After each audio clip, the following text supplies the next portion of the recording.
Ooh, child. Hello. What's up, YouTube? It's your main man, AB the Hero, back again with another video. Um, we live. It's not going to be a super long live stream today. Probably got a cool hour. I'm setting the alarm right now for an hour. All right. The alarm is set for an hour on a live stream. We got started a little bit late, so about 8:08 or something like that. We'll jump this thing off. So in today's live stream, I want to talk about I want to open the floor up to talk about some conspiracy theories happening around the NBA. And not to say that some of this stuff is true, but I think that it's interesting conversation to have. All right. I know, damn. And I think it's also funny. I will say this, right? So there was 11 likes on this video before we got this thing started, but for some reason, the like to dislike ratio was 91%. So somebody disliked the video before it started. It to you, man. You know what I'm saying? I appreciate you coming through.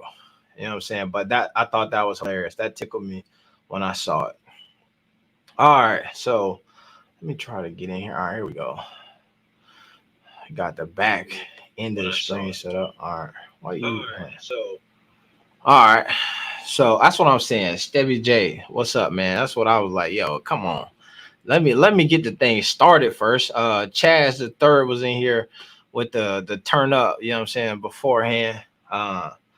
And also before we get started, I want to say, man, shout out to everybody. Your main man, AB the Hero. I got to pull up to that Pacers game versus the Hornets last night. A great experience for me. You feel me? And what I wanted to do is show y'all this real quick.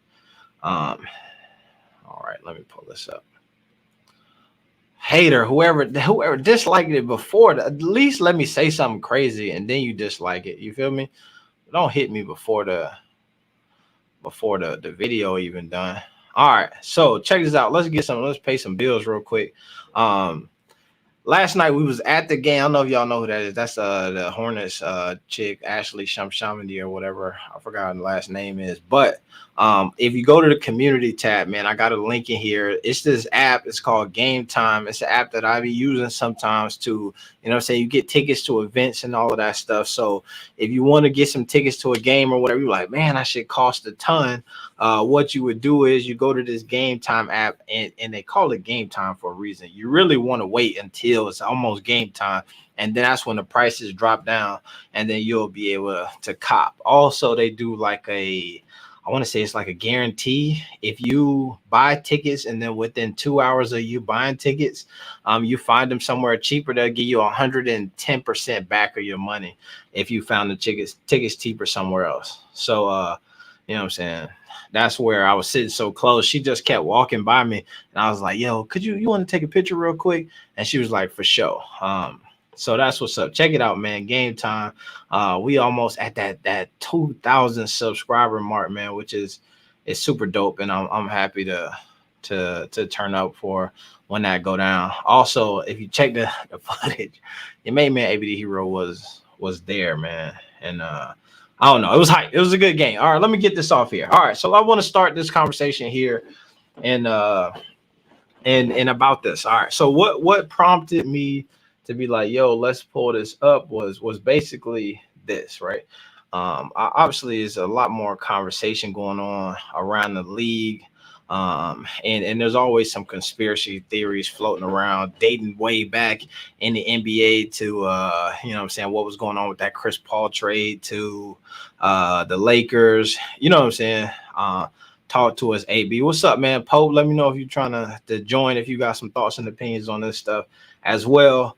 I'll send you the link. But we got my man Trae Young here, right? And my man Trae Young, he said something that was interesting to me, right? And it piqued my interest because it just made sense. The question that he was asking, right? I think especially when I heard folks kind of make the joke. Let me do this. Let me do this first. Let's play it first, and then I'll see if y'all can get it. But I heard folks making the joke about, you know what I'm saying, and I talked about it on the channel where your boy LaMelo he hit the mark where he was in it. They had it on NBA.com MVP race. LaMelo Ball is potentially it just entered the MVP race. Now he was like number 11, but you know what I'm saying, he was still getting the hype for it. Let me put these headphones on. And he was still getting the hype for it. But instantly, right when that happened, all of a sudden my man was out. COVID protocols, had to miss 10 days. So it's like right when he was starting to peak, just going up head to head on Giannis. And then they was like, all right, bro, you got to shut that down. You're going a little bit too hard. All right, let me see. Talking to the moon. All right. So then they were like, yo, you're going too hard. There was a conversation too where my dog Zoe was on a 5-game streak where he was starting to put things together. You know what I'm saying? Then all of a sudden it was like, oh, wait a minute, postpone these games. Wait, we postpone the games. Then as soon as they brought the things back, they was like, oh, now my dog was hit up on the health and safety protocols or whatever. So the conspiracy theory that folks was trying to say to me was, you know what I'm saying? Oh, wait a minute though. What if they are kind of putting them on ice on purpose, right? Because they are like that shirt they be for sure. That's that face off joint. Let me see. We got my man the Pope in here. What's up, Pope? What's going on? What's going on, man? How you doing? I'm doing great, man. I'm about to play this clip from this Trae Young post-game press conferences after they played the Bulls, and he say some stuff like, and he trying to figure out what's really going on with these health and safety protocols. You feel me? So I'm gonna play this real quick, and then we'll wrap on it. Okay, yeah, I'm gonna play it back. All right, here we go. So we're down 3 guys on the 15-man roster opening. You said we're. Let's see. Situation where you're down 3 guys who are on the 15-man roster opening.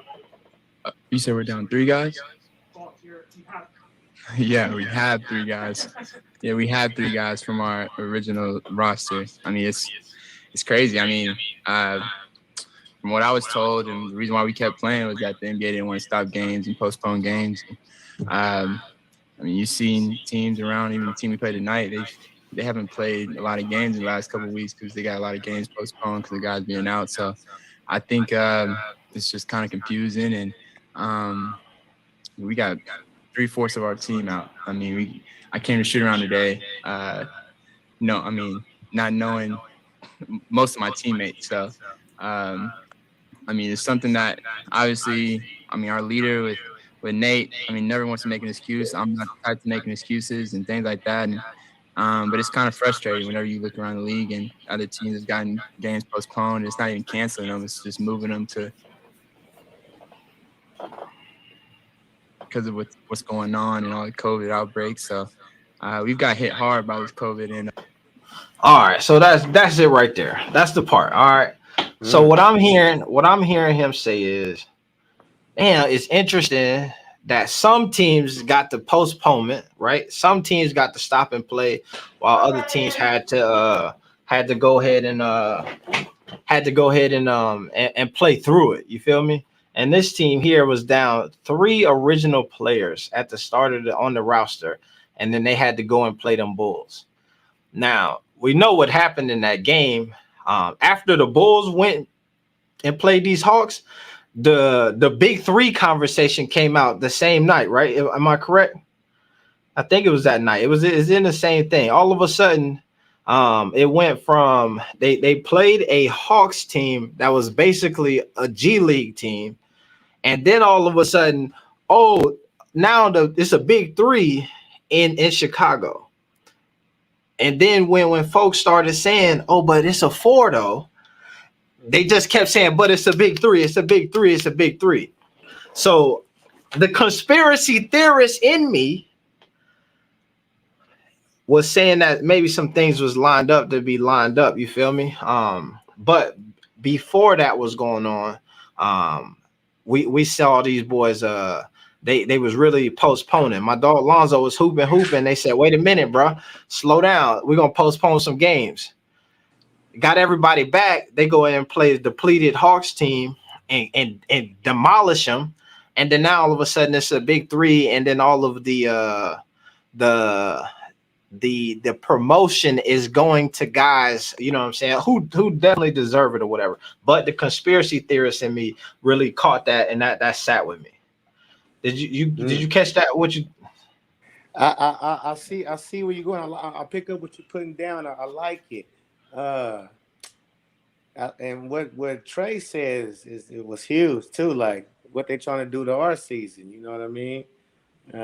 What they got against us? Because for sure, them postponing games and not postponing theirs. And I was thinking like that's kind of janky, huh? He said he didn't even know teammates. He walked in the shoot around. Damn. My God, how is you? He walked in the shoot around cats with the same jersey talking about, can I get your autograph? Yeah. What's your name, man? Yeah. You know what I'm saying? Yeah.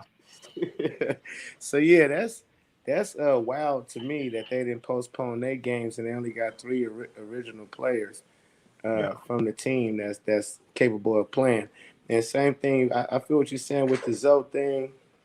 I don't know, with Zoe. I don't know. I know, trust me, I know. I know where you stand at. Trust me. And to me, part of why I was so hyped on my man really making this all-star push is I seen the writing on the wall with all of this stuff, right? The same way all of these guys right now, like I just said, this Hawks team, damn near, you go through social media and it's like such and such just made his NBA debut for the first time. Such and such just played in the league for the first time, just got his first shot. You know what I'm saying? To me, I see that and I'm like, okay, it's just opening up. It's finna go down. You know what I mean? Like it's an opportunity, you know.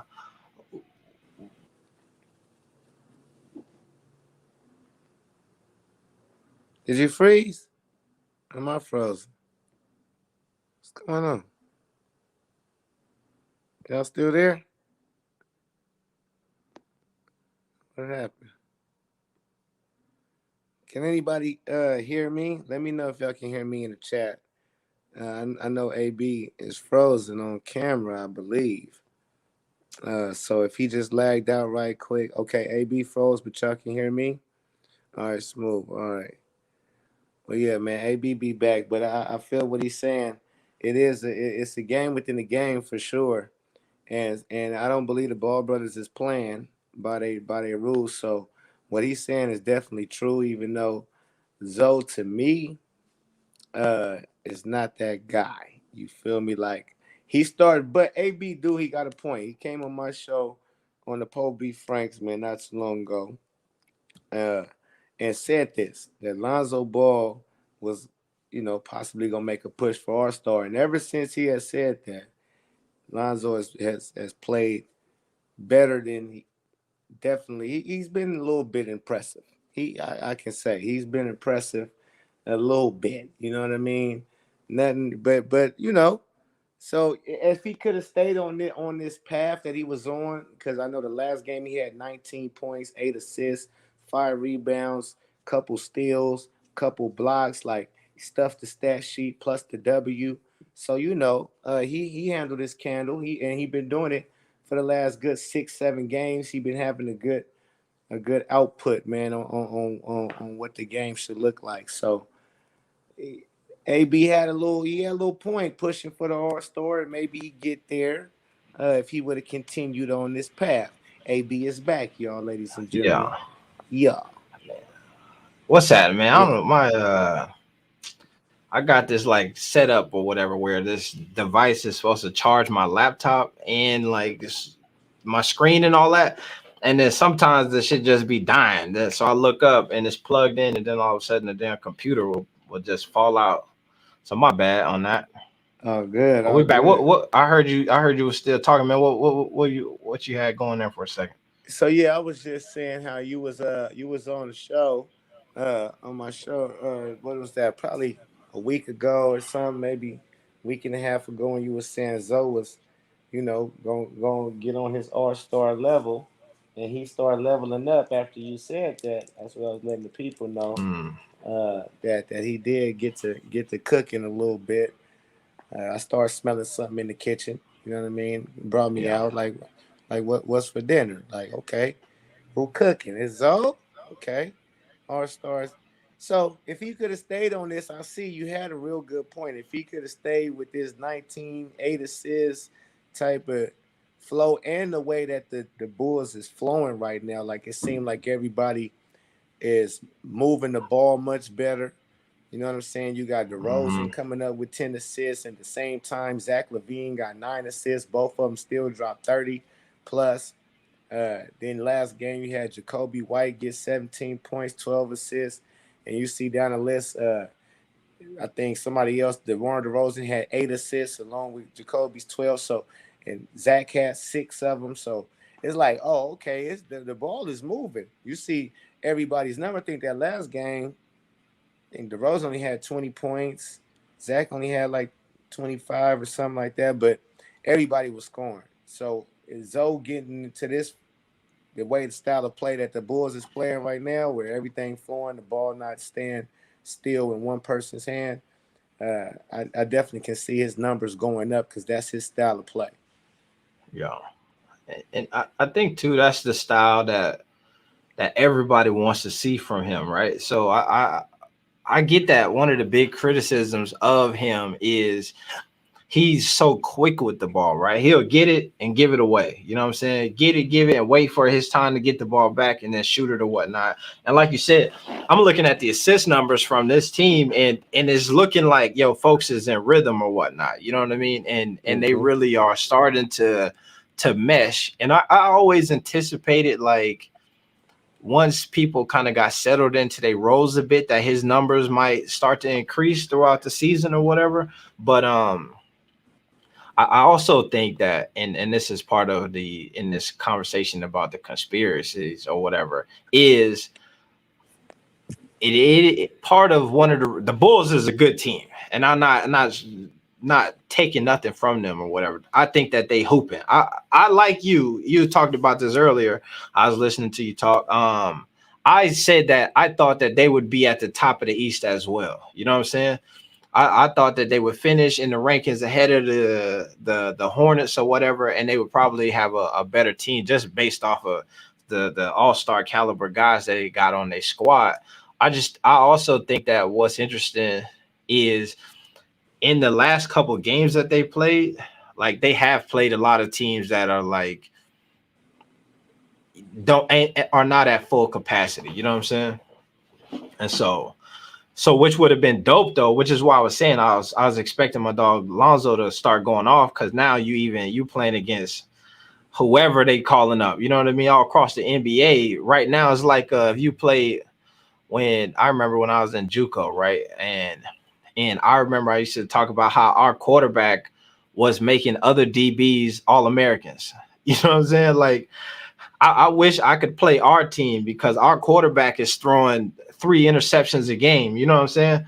And let me get on the other side and get 3 interceptions one of these times, and then go ahead and solidify my All-American stuff. You know what I mean? We play a team and do go from not ranked to damn top 25 because he done balled out on us like that.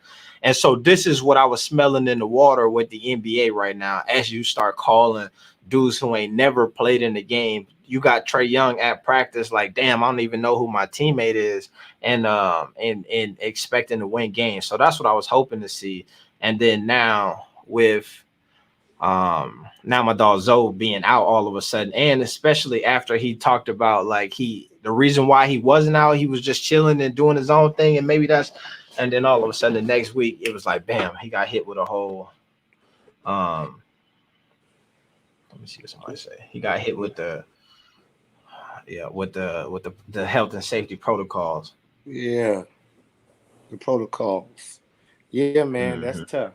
Because if he could have stayed on that path, because I'm gonna be frank, man. I know, because listen, I only speak the truth about things. Before, when you said that at first, I'm like, no, man, not at all. Like, not even close. And then he cooked up like 4-5 games in a row after that.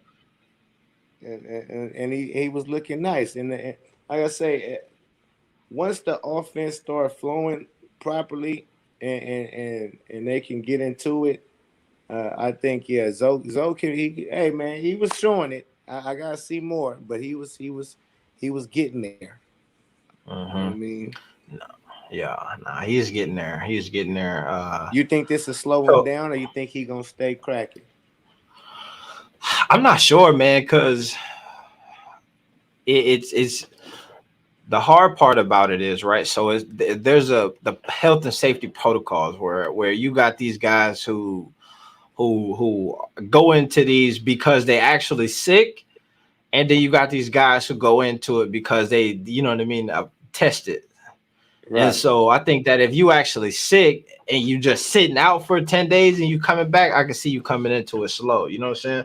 But you look at the DeRozan and Levine, they came back into the fold. You know what I mean? Like they had never left. Yeah, Melo too. Yeah, right back into it. And so I think that because he'd be coming back to a team that's full of guys who have been playing, like he might be able to slide right back in there and keep it going. And I do think that whatever they're doing now while he is out and sharing the ball a bunch more, I feel like there's a blueprint that he needs to slide into as well. You know what I'm saying? Because like I was saying earlier, I saw him a DeRozan 9 assists, Levine 9 assists, and then the whole boy with a 12 the other day. I'm like, come on, Zoe. Yeah. Now it's up. Like the door is open. Like something doesn't happen. You know what I mean? Like, which it could have been same thing, right? You take one of them guys out, add another dude in, and maybe they had to play a bit different. And then they realized, damn, this new different style, we might be able to incorporate it. You know what I mean? So they could have learned something from themselves with him being out. I mean, with all of those dudes taking turns of being out, right, and having to win and maybe put something else on film that works a little bit better for them. True. Yeah. I like it, man. I like it. I see them taking the number one spot, and you definitely correct. Once time goes on with a new team, the season goes on. You learn, you get more comfortable with each other, you learn each other better, it start becoming second nature. It becomes automatic. You feel me? Like what you doing, what you running, game plan, schemes, you start getting used to the teams that you playing against because you done seen them once, twice. You feel me? It's a lot of footage out there on certain players and teams now. So yeah, you can get with it, no doubt. Here's and back to the conspiracies. You know what I'm saying? What I was trying to figure out is right when All-Star voting started, right? They had that one game, and then all of a sudden, the media is like, "Oh, we got a big three now." You know what I'm saying? And which was interesting to me because it's not like Vucevic was playing at all-star caliber level all season. You know what I'm saying? Like, I feel like he had some good games. He wasn't playing. The shot was off, I guess, early on or whatnot. He wasn't falling, but he wasn't like at this level where it's like, oh my God, Vuce is we got a big three. Then all of a sudden, you know what I mean? You had one game with Lonzo out, and then all of a sudden they come with the big three narrative. That kind of that didn't sit well with me when that was going down, especially when I heard my boy DeRozan say something like, well, man, we damn near once we don't got all our pieces with us, or we almost got a big four. You know what I'm saying? And then folks kept going with the big three thing. And then days later, or not even days later, then I watched and this is where it started to feel like a bit of a setup or some like funny business to me. And not, it might probably is not, but it's what it felt like. Is then when I go and I'm watching them start promoting people as all-stars, and now the big three conversation makes sense why you would bring that up, right? because you're promoting, we want to get 3 guys into the all-star situation. You've got DeRozan, who is listed on the depth chart as a power forward, in all-star considerations as a guard. You got Levine, who is, you know what I mean, is a guard, and then you got Vucevic. So, you know what I'm saying? Does that make sense? Could you see where I'm saying with that? Where all of a sudden now it's a big 3, and then now all of a sudden, obviously, it's probably easier for them two to slide in as guards than it is bigs when you got Embiid, Giannis, Durant, and all of that stuff. So then it's like, oh, let's make a media play at this point. You know what I'm saying? It feels a bit strategic to me.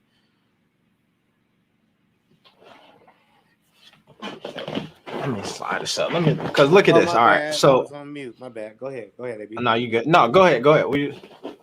No, I was just saying that it's all calculated. Definitely, it's not making sense. If it don't make sense, it ain't the truth. Yeah. I don't know what's going on with them, but go ahead. My bad, because I stepped away for a second. No, you good. I'm gonna pull up something here, because if we go over to Chicago Bulls here, and this was the part that had me just like with the jaw drop for a second, and when and the funny thing is, when that happened on the internet and they started promoting the 3 guys, Vooch, DeRozan, and Levine, up and down the Chicago Bulls feed, I was just hearing, whoa, wait a minute. Where Lonzo at? You know what I'm saying? Like, if y'all gonna say it's a big 3, you know what I mean? Y'all got to go with the right big 3. Right. And let me see. And then I'm over here and I'm on the damn depth chart. My man is a power forward. Who a power forward? DeRozan. Oh yeah, they be having them there sometimes.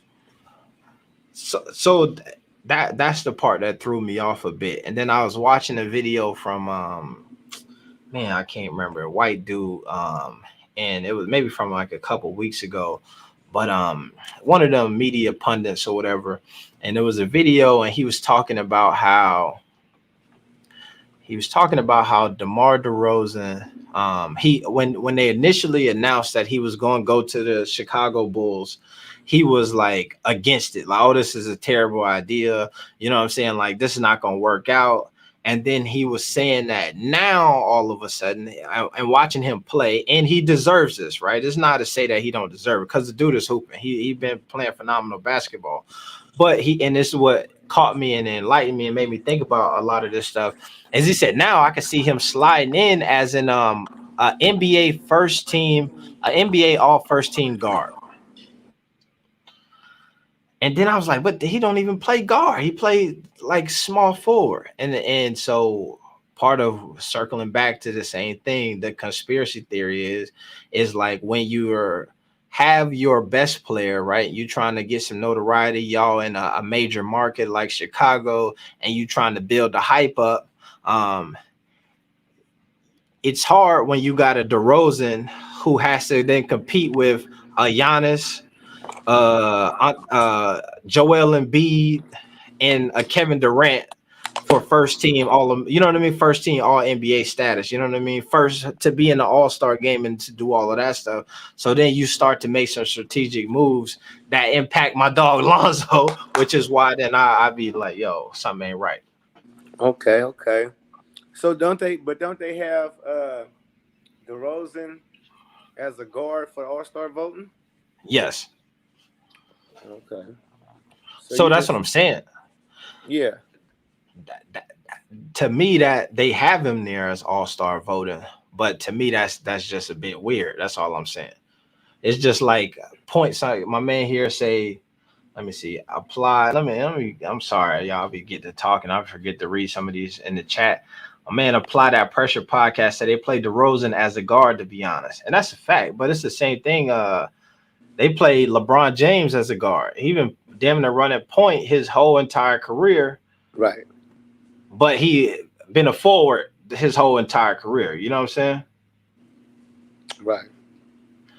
So I don't know, man. That just it tossed me. It made me think something, and then to move the conversation on a bit, when we get over to Charlotte, and I'm looking at what's happening with my boy LaMelo and the All-Star votes and all of that stuff. That seemed fishy too. Oh, what's going on? Well, if we go back to last year, right? I was saying last year, the man was leading all rookies in all statistical categories, damn near up until All-Star break. So to me, that's doing enough to be like an all-star, right? That's something ain't been done. If you a rookie and you might not have the highest numbers or whatever, but you leading literally all rookies at every position in all of the major statistical categories, to me, you could sneak into the all-star game, and that wouldn't be like, you know what I mean? It wouldn't be blasphemous or whatever. So, but with that, like, we seen no promotion for LaMelo to be an all-star last year, not from the Hornets. He didn't even promote himself, which I thought was interesting, right? But I get that, right? You don't want to be that guy, you're a rookie, and then you trying to take a spot from some of your vets. But we saw the Hornets actively, like the same thing that the Chicago Bulls is doing this year, with creating content specifically to generate votes for certain players. What we've seen them do with LaMelo when it came to Rookie of the Year, really just they put a video together, damn near a whole website, ad campaign, and all of this stuff. And what I'm seeing from them this year is so different, where at this point they really aren't. They are not intentionally marketing anybody to be an NBA All-Star, right? All of the promotion from within the team is coming based off of like highlights, right? So the only time if you go to the Hornets feed, you see them saying, "Oh, vote for LaMelo to be an NBA All-Star," is when they repost a highlight of LaMelo and then they sneak that into the tag underneath of it. You know what I'm saying? A Terry Rozier will knock down a three, and they say, "Terry just knocked down a three. Retweet this, the NBA All-Star," right? But when you go to you go to the Cleveland Cavaliers. Let me pull some of this up. I hate pulling up websites from this damn StreamYard because you got to damn near do every tab individually. Let me see. So let me stop that. But you go to the Cleveland Cavaliers Twitter page, and the banner up top is of their guys who they want to be all-stars. All right, so here we go. Watch this. Let me pull up. And so to me, I just don't understand, right? Even on this season, they were talking about maybe Miles Bridges was potentially in position to be an all-star, right? So I'm looking at this. This is Chicago Bulls here. We look at the Chicago Bulls. You got right up here in the banner, Vucevic, Levine, and DeRozan, both for NBA All-Star 2022, right? Promoting. We proud of our guys, right? They not the three guys who I think they should be up there per se, but I respect y'all for putting y'all boys out there. Vote daily. Y'all got the whole thing. Y'all want some NBA All-Stars on your team. You know what I'm saying? If we go over here though, and we start looking up, and make sure my Twitter's, my search results don't be crazy because you know how that go. We go over here and you looking at the Hornets. It's just regular business over here for the Charlotte Hornets. You know what I'm saying? Even they first post, you got to scroll way down here before they still talking about NBA 75 promoting you know what I mean, and not showing no love to my man LaMelo as a potential NBA All-Star. Now you get down here and you get LaMelo Ball double of the game, but it's still an afterthought here in this third row, in which, you know what I'm saying, they want him to be for you to vote for him to be an NBA All-Star. And because of that, you seeing like these numbers is just low as hell. If we hit back, we go over here to Chicago. And they just signed Jordan Bell to a 10-day contract. DeMar Celebration, Zach LaVine, and they got I'm just saying it's up over here, man. If I'm playing for a team, I want to be in Chicago right now because they promoting you the hell out of you. But let me see if I can pull this up too, because even small markets are doing better.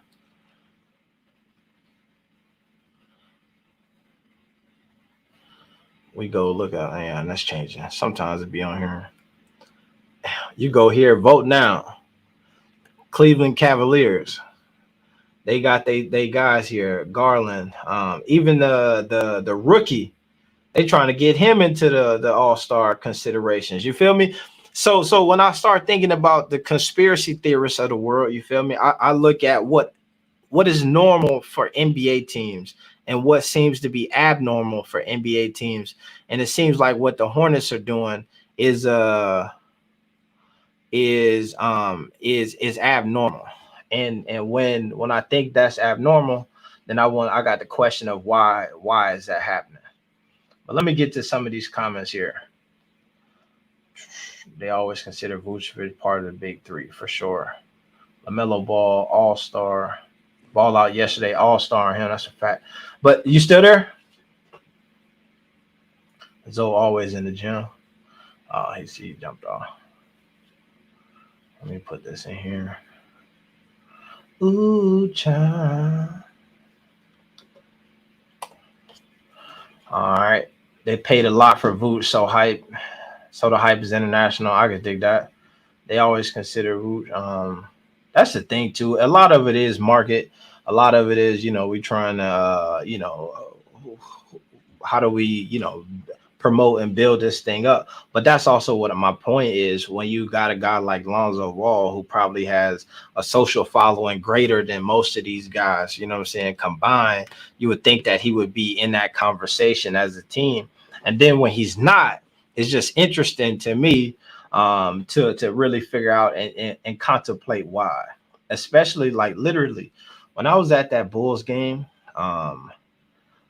like it was so many people in that arena chanting, like I said, LaVar was sitting over here or whatever, and they were like, LaVar, we know you want Lonzo to play for the who, but he ours. We love him. He rock with us. He part of the city. We love you too. Like tons of people, not just like one dude, but like folks gathering in, like, yeah, he right.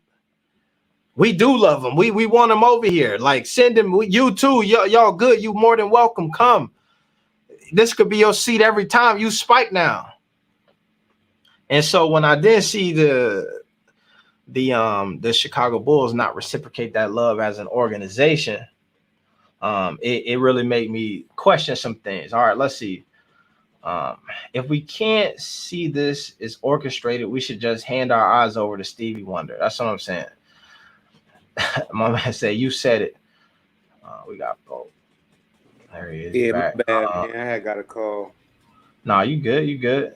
Vooch didn't like it at the beginning when people started to name the ball Zach. Oh, shoot. I think part of the reason he didn't play well. See, I mean, and here's what I'll say. I think that we don't take into consideration oftentimes how, little stuff like that impacts you as a player, right? You seen that and shit in last year with Gordon Hayward, when you could tell that he was struggling at times because there was a bit of tension between him and LaMelo Ball and all of that stuff. You see that with what's the dude on the team last year, Devontae Graham, where they had him starting, but you got LaMelo right there on his heels, and he was struggling until we started seeing him come alive a bit off the bench once some of that pressure kind of had got off his back. So there is some pressure that's created by that stuff right there, and I think it's important too, that you know what I mean, that we can acknowledge that for sure. Yes, sir. Yes, sir. So now with the LaMelo Ball, right, AB? Mm-hmm. I'm hearing Dougie Fresh and some other people saying the Hornets need to do better, even yourself. Like, you mean like how they not promoting him to be an all-star for the squad? Like, because Let me see. I'm sure he getting his votes. Can you tell like who's leading in votes? Now, what I did see is they had him like third tier of the guards. They had like Harden and all these other type of guards first. Yeah. It was what DeMar DeRozan, Zach LaVine, Harden, Trae Young. I think the Yeah. next cast of people. Yeah, I don't know. Is that what you mean? Like, Yeah. or So what I'm saying, let me pull this up here. So if we go to the all right, let me figure out, there it is. If you go here to like the Hornets page here, there's just a lack of promotion in comparison to what you see from these other teams, right? So even here in this banner, the other teams that we just looked at, let's see. I say every team. I ain't looked at all of them. I'm gonna randomly click the Pelicans here. Let's see what the Pelicans look like. All right, so the Pelicans ain't promoting nobody either, but you know right? they ain't Yeah, really got they no all definitely star. right. They shouldn't be. Yeah, They shouldn't they be ain't got promoting. nobody up here. Let me see. Yeah, go. I Yeah, seen. let's check another team. But see, all right, the young star. Here we go. This simple post here.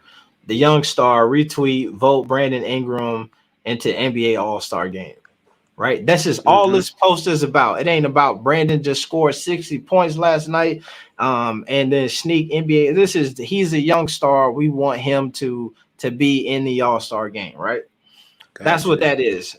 That simple of a post has never happened for LaMelo Ball. Wowzers. You know what I'm saying?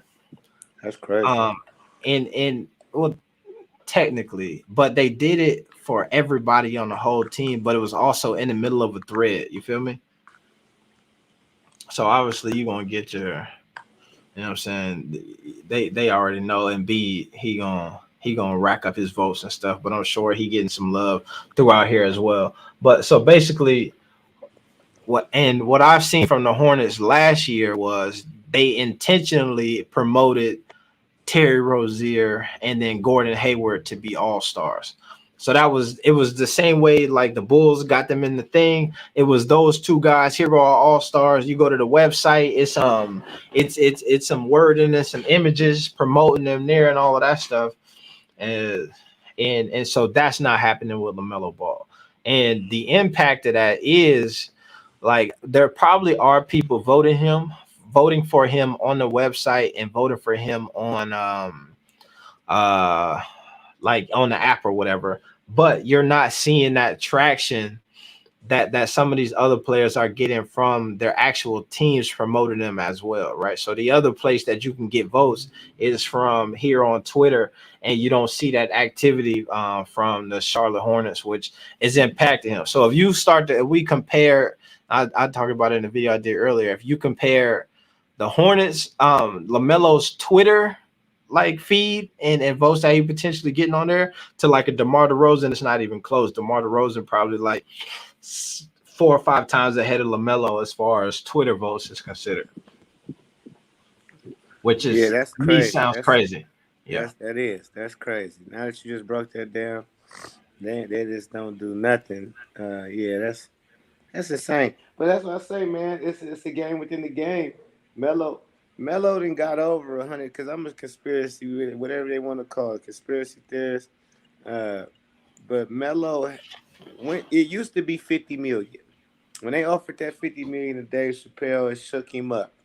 They wanted him to do some strange things for that 50 million. And he bounced out, denied it, declined it, and he left it on the table and disappeared for years.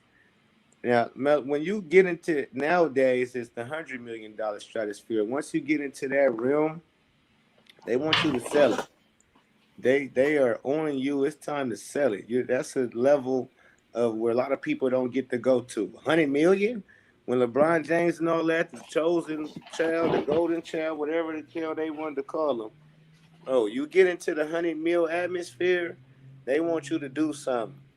And if you ain't doing it, hey, we'll figure yeah, it. You probably a reason why Jello getting janked. Like nigga, you need to get if you come with us, Mello, everybody be good.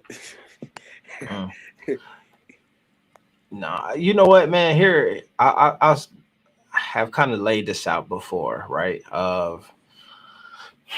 I think that when I look at the trajectory of like that extra money that's happening right now in basketball, right? Where you talk about like that 100 million and like the 50, you know, like you just said with the 50 and Dave Chappelle, now it's that 100 million mark. Then you know what I mean, that shit escalate.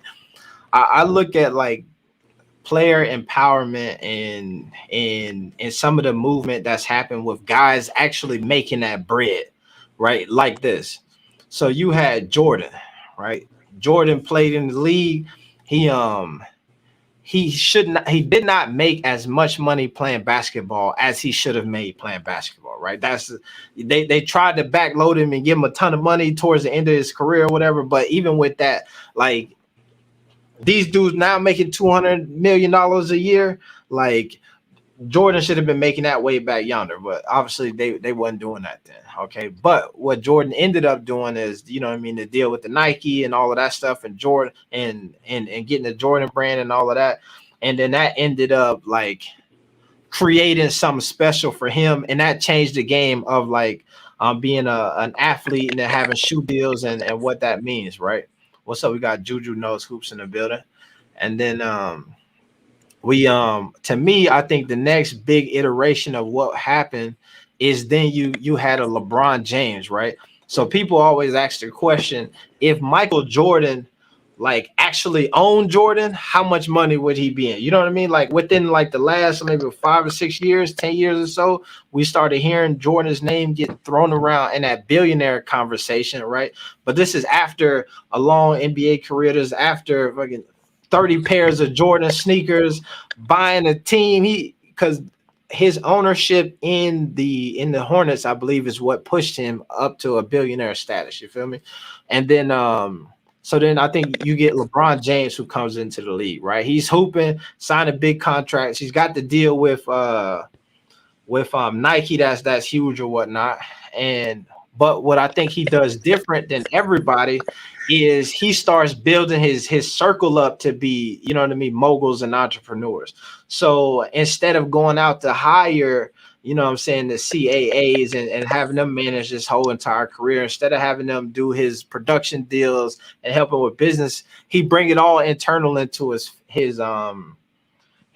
friends, right? And then within that, they ended up generating allegedly that $1 billion mark way before Jordan would have done it. You know what I'm saying? They eclipsed that into a shorter time. Now, here's why I look at the third iteration of that money being amassed at even faster rate is what you see with the damn Ball brothers, right?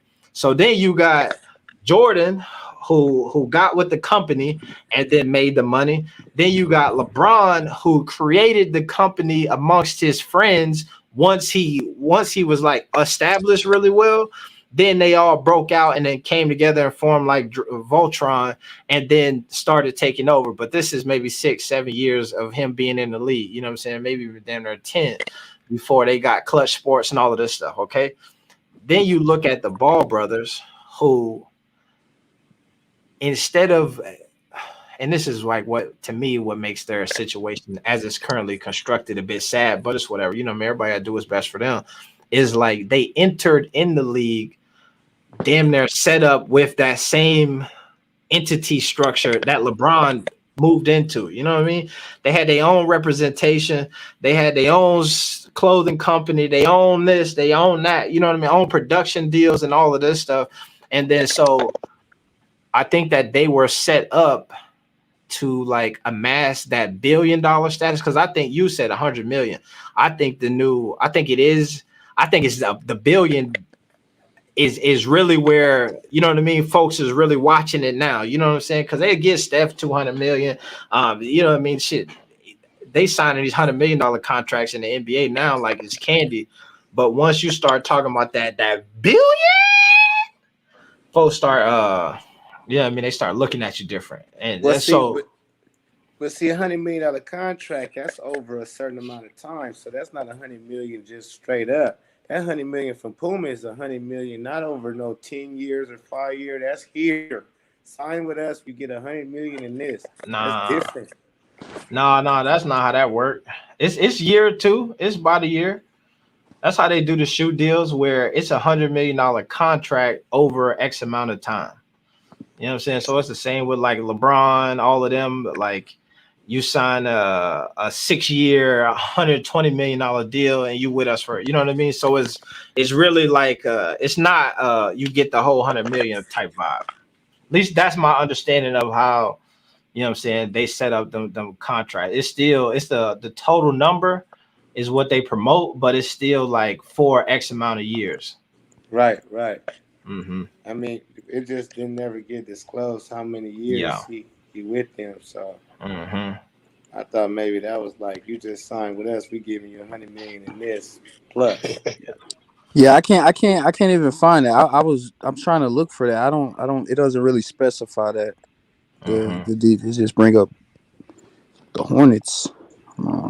But you're right, Like AB. If it's spread out over 5-year time, then that's different. But if it's up mm-hmm. front, which I just believe, I think that was the main reason why he signed with him, because that's like off top that we're gonna give you 100 million just to sign with us, like type shit. Like we on another level. But I could be wrong. Like nobody can. I can't. That's not official or fact. So that's just my feeling. Yeah. Why you keep the details private? I think they do that with most of these contracts now. You know what I'm saying? I feel like, from my understanding, is most of the numbers that we end up getting on these shoe deals are speculative, right? So even like LeBron, a billionaire, because of his like lifetime deal with Nike, like we don't know the exact number of that, right? And this is part of it is because some of this stuff is incentive based, you know what I'm saying? So it's like a contract worth $100 million if we sell X amount of units, if we do such and such, you know what I mean? Like that's how a lot of that stuff end up going. I read some stuff a while back too when it came to, and this is also what made the LaMelo Puma deal unique and actually like cool, is because what is the way that they're doing sponsorship deals with these athletes is changing, where now it's rare. Like the only guys who really getting money from these these different sneaker companies are dudes who like got the signature shoes. So like before you might not have a signature shoe. What's happening? Before you might not have a signature shoe, but you will we'll still pay you $500,000 a year, you know what I'm saying, and give you some merch. And then now what they're doing more than anything is we'll give you some free shoes, you know what I'm saying?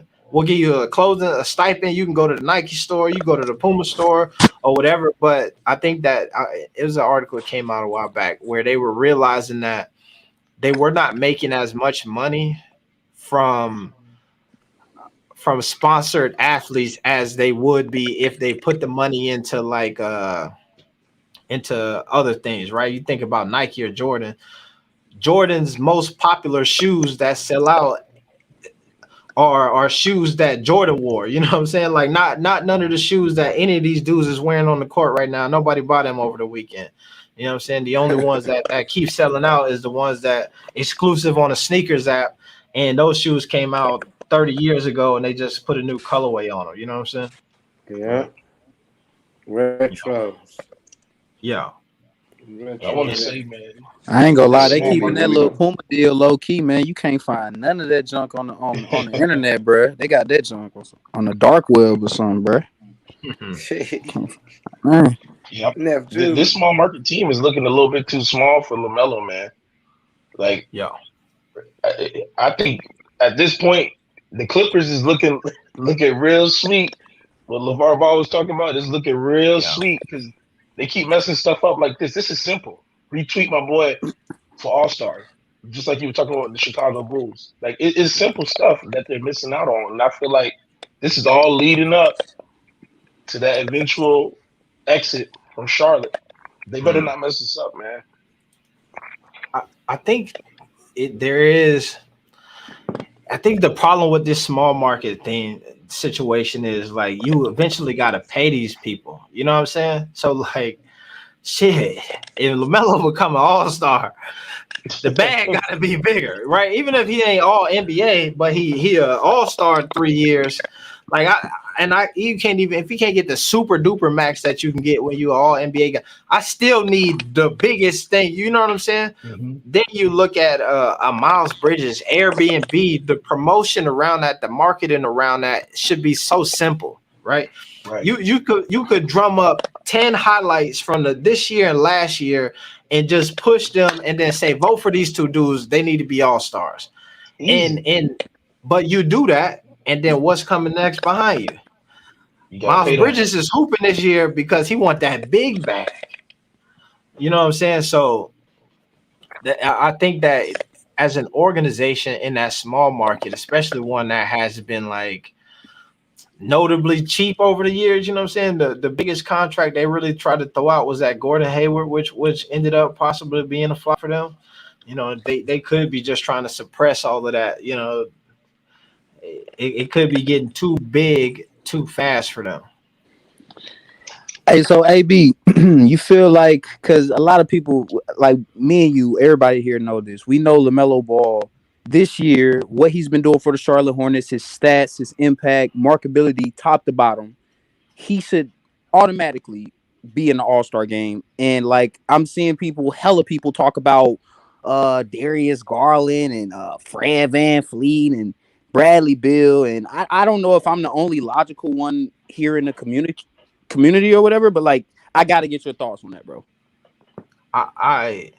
This is what I'm saying is that I think that them guys, the Fred VanVleets of the world, the Darius Garlands of the world, you know what I'm saying? They hoopers, right? But when it comes to All-Star, I think that it's too obvious to choose. There's no reason why LaMelo Ball should not be an NBA All-Star for multiple reasons. For one, the machine is behind him. Puma should be a marketing. If the Hornets are not promoting LaMelo, Puma should be out there promoting LaMelo, right?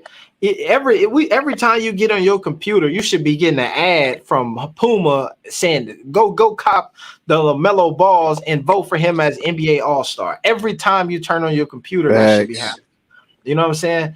That's not happening, right? I was critical of they roll out as well, but you know what I'm saying? We got to be more critical of the Hornets too. Like when you go to their Twitter page, bro, you're gonna see a Mason Plumlee All-Star wallpaper before you see a LaMelo Ball win. It's like nobody ain't promoting LaMelo Ball like he should be, bruh. It's a shame. Even his teammates, like I don't know if anybody has seen it. Has Terry or Miles or Gordon Hayward posted or promoted LaMelo Ball to be an All-Star? Like them type of things is messing them up this year, man. See, and the truth is that typically if something like that would have happened, right, you would have got a retweet from the organization, right? If Terry said, yo, man, make sure y'all go vote LaMelo, then you would have wanted the Hornets to say, look at this, quote tweet it, you know what I mean? And you're not getting that either. So now I'm seeing it, man. I think a lot of folks are seeing that. And I think that for me, I was kind of hype on the Lonzo Ball All-Star promotion early on because I felt like out of the two of them, Lonzo needed the extra push, right? The awakening of like, here's what has been happening, like, you know what I mean, more so than LaMelo did. But it's looking like the way that these organizations or these big corporations are moving is slow playing it.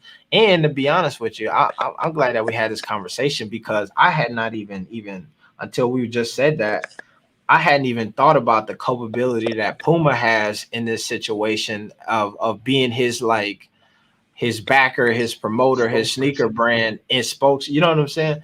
Which the thing that made LaVar and them so cool when he was with the Big Baller brand is he was the spokes guy. He was the hype man. He was the dude who was they don't got that, man. And it's gone. That's the thing that's what really made LaMelo, Lonzo, Jello rare one-on-one dudes is that they had this like nonstop spokesperson who just kept elevating their personal brands to new heights. And then now you sign with a sneaker company. And like I said, the money is the money, bro. You take the bread, you'll be fine. But like, it's the same thing with like all of these other athletes, who got shoes out right now? Trae Young got shoes. Donovan Mitchell got shoes. I think Zion got shoes on it. Zion got some shoes. You know what I mean? There's nobody who definitively like we could be like, yo, such and such got a cool ass shoe. You know what I mean? Obviously, the Kevin Durant's and Giannis, they've been having shoes for a minute. I think Paul George had a line or whatever. Kyrie got a line. So you got them. LeBron, Steph, LeBron. Those are the guys who I deem to be like upper echelon, superstar, solidified dudes. You know what I mean? We know that they got some shoes going, but like all of these guys who are coming up in the next generation of superstars, nobody like Melo. Zion, his shoe ain't fucking with Melo. Luka, I don't know if Luka got a shoe. If Luka had a shoe, it's not fucking with Melo. Trae Young shoe. I live out here. Trae Young, I ain't even heard about no Trae Young show. I ain't even know that till you just said he that. Just signed. He just signed. Oh, he just signed. So did it drop yet, or he just dropped it? I ain't heard about it. Oh, yeah, I ain't heard about it. I ain't seen nothing. I'm telling you, I ain't seen no Trae Young. The first thing I wake up and scroll on my timeline is LaMelo Ball. So he better be in an All-Star game, bro. It ain't no way. I know y'all seen them new shoes he was wearing yesterday that went viral. Yeah, this was fire. Man, so I just went and looked at the Charlotte Hornets stats, bro. This man is leading in 4 of the major categories, and we can put 5 because he's tying points with Miles Bridges. Both of them average 19.7 points per game, and but he's leading. His free throw percentage is 90%, and then Vernon Carey, he don't even count, man. Like, he don't even count. So I'm gonna give him that one. He leads in rebounds, assists, and steals. I mean, when I was initially thinking, I was like, maybe they're nervous to put because they got 4 potential All-Stars by name. Who, the Hornets? Well, you got Terry Rozier, you got Gordon Hayward, LaMelo, and you got Miles Bridges. But so you think Terry and Gordon are All-Star level this year? I think Terry maybe can sneak in. Gordon Hayward, I don't think so. But by game, I don't know. I think that the guards is loaded. You got Trae, Harden, you got Levine, and then they put DeMar at guard. See, that's the thing. When you put DeMar at guard, you kind of throw like a wrench in a monkey cage, and I say you kind of mess it up. But like, okay, DeMar, and then you got obviously Bradley, Bill, Garland, Melo, Van Fleet, Brogdon. I mean, that junk stacked. So for Terry, Terry will have to play at the level like he did last year, where he was one of the best fourth quarter shooters in the league, one of the best catch and shoot shooters in the league, and he knew his role. He knew to play off LaMelo Ball, and he would get his shine. But this year, he's forcing it a lot more. And with the East being so loaded, I can't see. To me, he's just not playing at the All-Star level. If you're saying something different, I would love to hear your opinion about it. I don't think that he's playing like him and Gordon Hayward. Those are 2 dudes who just have established their names well enough to where it's not blasphemous to include them in All-Star conversation. You know what I'm saying? Like it's like Mike Conley snuck in a while back because some people got hurt or whatever, and it's like, man, about time we got Mike Conley in. You know what I mean? Like that's where I feel like him and Hayward are those type of dudes where they make enough money. You know what I mean? Where it's like they could be in the conversation, but they're not gonna get it. It's even like Brandon Ingram right now. I think Brandon Ingram was one of those guys. We was just looking at the social media for the Pelicans. I don't think he's going to be an All-Star again, but I think that like if they promoted him, like, hey, go ahead and vote for Brandon Ingram, you know what I mean? I wouldn't be like, yo, y'all wasting y'all time. Yeah, and that's part of his team. Like, yeah, that's who else they gonna put up.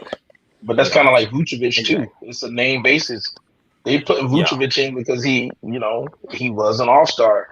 And to be honest, he's going to take a dip on a team that has 2 other All-Stars ahead of him. That's what happens when you get big 3s and big 4s and stuff like that. Somebody going to take a hit. I think my issue with the Vucevic thing, and because that makes sense, right? You want to promote him. It's just that if you are going to promote 3 guys, then like it. Well, it seems like the DeMar DeRozan, like somebody said, the monkey wrench from DeMar DeRozan being a guard feels like an intentional like chip that somebody played. And with understanding, knowing that we need to sacrifice somebody, you know what I'm saying?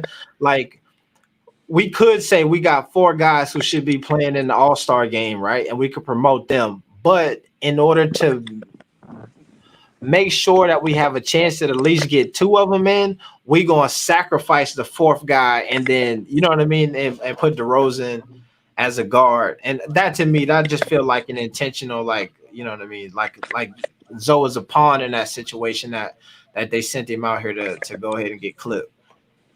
Right. They tripping on that. I don't know what they was doing on that, but you know. That's gonna hurt Lonzo and LaMelo though. Mm-hmm. Somebody said last year. I think that. What you mean? Why? What? I think that last year he declined it. I want to say it was more so because of COVID. Like a lot of folks wasn't trying to do it. I would love to see them. I would love to see them in it this year, though. You know what I'm saying? Man, that's disrespectful, AB. You know that's disrespectful, man. That dude was putting up historical rookie numbers.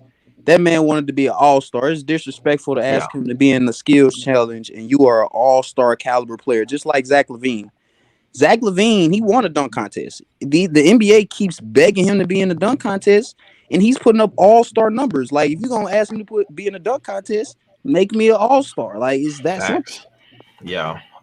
I think that if he turned it down this year, it will probably be like similar to that. You know what I'm saying? Of like, yo, maybe if I could have got it, I could have understood where y'all coming from last year, but this year it ain't no excuse. You know what I mean? Like I ain't doing it. So somebody said, is this Zoe's year? Right? I think that the opportunity for Zoe to get in there was started this year. You know what I'm saying? Like there was some of the movement that was happening. He could have strung together a couple games right in time for voting, and I felt like he would have had his moment. I think that this sitting out for these maybe 10 days is going to hurt him because you missing the New Year's Eve game that's coming up tomorrow versus the Pacers. That's a rivalry game. You missing, you know what I mean? It's just like some real critical games. That game versus the Hawks where they just demolished them. He should have been out there for, and they, you know what I'm saying? So I think that's going to hurt his case a bit. And fans got recency bias too. So like, if it's ever a time to put up some numbers and have an outstanding game, it's right now. I need LaMelo to come out. When did they play again? Sunday. They play Sunday at I think 6:00 against the Suns, or 7:00 Eastern. I think. Man, if it's gonna be a tough game. Up against the Suns. Hell yeah. But I mean, he usually cooks the Suns though. You know what I'm saying? So I ain't really. Usually when LaMelo Ball play against another star point guard, Chris Paul, Ja Morant, any of them dudes, he gonna ball out. So as long as everybody, knows their role on the team and know who's the point guard and know who should be initiating offense, and also James Borrego plays a huge hand in this, giving LaMelo Ball the opportunity to be on the court, the Hornets should be fine. You know who I hate taking the ball out of Melo's hands? Damn, Gordon Hayward, man. Yeah. Oh my gosh. And he be turning the ball over and everything too. I'd be like, man, just give him the ball, bro. Yeah. Just let him cook at this point. Yeah, I think, man, the shitty. What I'm realizing too, watching the NBA as close as I've been watching, man, is you start to see like you know, what I mean, everybody say that the game within the game, right? And you understand like if you take the ball out of Gordon Hayward's hands and you don't let him vibe out a little bit, then like you hurt his value on the market so much. And if you do want to move him and you ain't even, and he giving you 10 points a game and somebody want to pay him 30 million, then like it sucks. You know, nobody want him anymore. So you gotta like bite the bullet a bit and say, all right, LaMelo, we gotta let Gordon rock for 5 minutes this quarter, and so we can keep his value. You know what I mean? Like, and that shit sucks, but like that's just what happens. Or you end up with like you got guys like Ben Simmons, who everybody in the damn league would take Ben Simmons, right, on a team, and they understand the value. But if they know he don't want to play for y'all, and y'all in a hard place, we're not finna give y'all nothing really good for him. You know what I'm saying? And so they should have played my dog Ben Simmons in order to keep the value there, and they didn't do it. And then so now they in a tough situation. I think that's the Gordon Hayward dilemma. Is he's got to play. He got to seem like he is. Any night could go for 20 or 30 points. He got to seem like he is ultimately maybe a fringe all-star steel caliber player in order for, if there's ever a time we want to move him, that he'll be moved. But I'll tell you all this. I was at the game last night, and I just did a video before I got live about this. Is I can tell that Gordon Hayward is trying to get up out of there, and he looked like he want to be in Indiana. He's the only player. You want to go home. You want to go home. You can see it. And in the video I did, he was doing the thing he was doing was this, right? And then my girl was at the game and she noticed it too. It's like when all of them dudes go out there, right? LaMelo out there in the whole stands is trying to get LaMelo to turn around. Melo, screaming names. And them dudes just ignore the whole crowd, right? You know what I mean? Our NBA courtside is damn near seats right behind the bench. They won't even look at the people sitting behind them. You know what I mean? Like they just ignoring everything that's happening. And Gordon Hayward is the only dude on the whole team who couldn't keep his eyes out of the stands. You know what I mean? He is just watching, and you could see him making eye contact with people, and you could tell that he was having some type of emotional connection with being in Indiana and all of that stuff. Facts. And then it was funny because in the post-game press conference he talked about that as well. Like it was cool being home. He's seeing all these people in the stands he hadn't seen. And then my girl was like, damn, why is he staring at the, you know what I mean? Staring up at all in the stands for. And so I wouldn't be surprised if he getting prepared to be moved. Let's make it happen. Who you think I don't know with the way Terry playing, but Terry going off. Boy, he had a good game. His jump shot Terry falling like a mud, bro. That shit going off. It's crazy. Like his moving three, the way he shoot it is just so. I don't know, man. The way he hitting that shot just crazy, dog. Yep. And you got Plumlee messing up my boy triple double. Fuck out of here. Crazy. So yeah, that was whack as hell. Somebody say here we was having this conversation. I don't know if it's true or not, but somebody throw this out here and said the Puma deal is $25 million over 4 years. Which where'd you see that? I don't know. Yeah, that's what I'm saying, bro. Slim, come on now. That what he had to get that from the dark web, bro. That ain't on no on the dark web. I just looked for that about 20 minutes and couldn't find it, bro. So I don't know. So who you think we can move to get Gordon Hayward to Indiana? Who we gonna go for? Yeah, we will have to, cause like you said, well, and that's the other thing too. What AB, I was gonna ask you because you was at the game. Was they chanting Hayward's name last night or something like that? No, I don't think I didn't hear that. Nah. Okay. I was gonna say if they traded Gordon Hayward's name, we got to get him go quick. It's like AB said in the last video. It's like it's probably going to have to be like a 3-team trade because the contract's so high. Yeah, it's going to have to get more people involved. More than what's Miles Turner contract? I mean, I know for a fact he's not making $30 million. No, he's 18. 18. Right, but I mean, we got PJ Washington. His contract is ending. I also think McDaniel's contract is also up for extension. Still got Miles Bridges, obviously. So it's really your opinion on like who you think needs to be moved. In my personal opinion, I think everybody could be moved. Anybody, I don't care. Nobody has proven to me, not only on the court, but when it comes to their mentality, that they want to fit in with LaMelo Ball. They don't care about having the spotlight. They don't care about money. We need unselfish dudes on this team. And I'm looking at everybody. They have faults. And I just think they need to strip everybody top to bottom. Coach, Bridges needs to go. Terry Rozier, he might stay. I don't know, but he might need to go. Everybody, man. I definitely think. I think Miles Bridges is probably gonna try to go somewhere and get like a big beastie contract. So I could definitely see that going down. Man, we should have started the chance last night. Gordon Hayward. No, AB, you would aim. Right now. No, I made a comment though. It's like, but we pretty stacked at the center position because we got a whole bunch of like bigs, a whole bunch of them. We got Kyrie, we got Plumlee, we got Thor, We got Kai Jones. What's my other man name? Bumley. Did you forget Bumley? Yeah. Nah, I didn't refer to him, but yeah, Plumlee though. What's the Nick Richards? That's 5 bigs right there. It's like, they got them.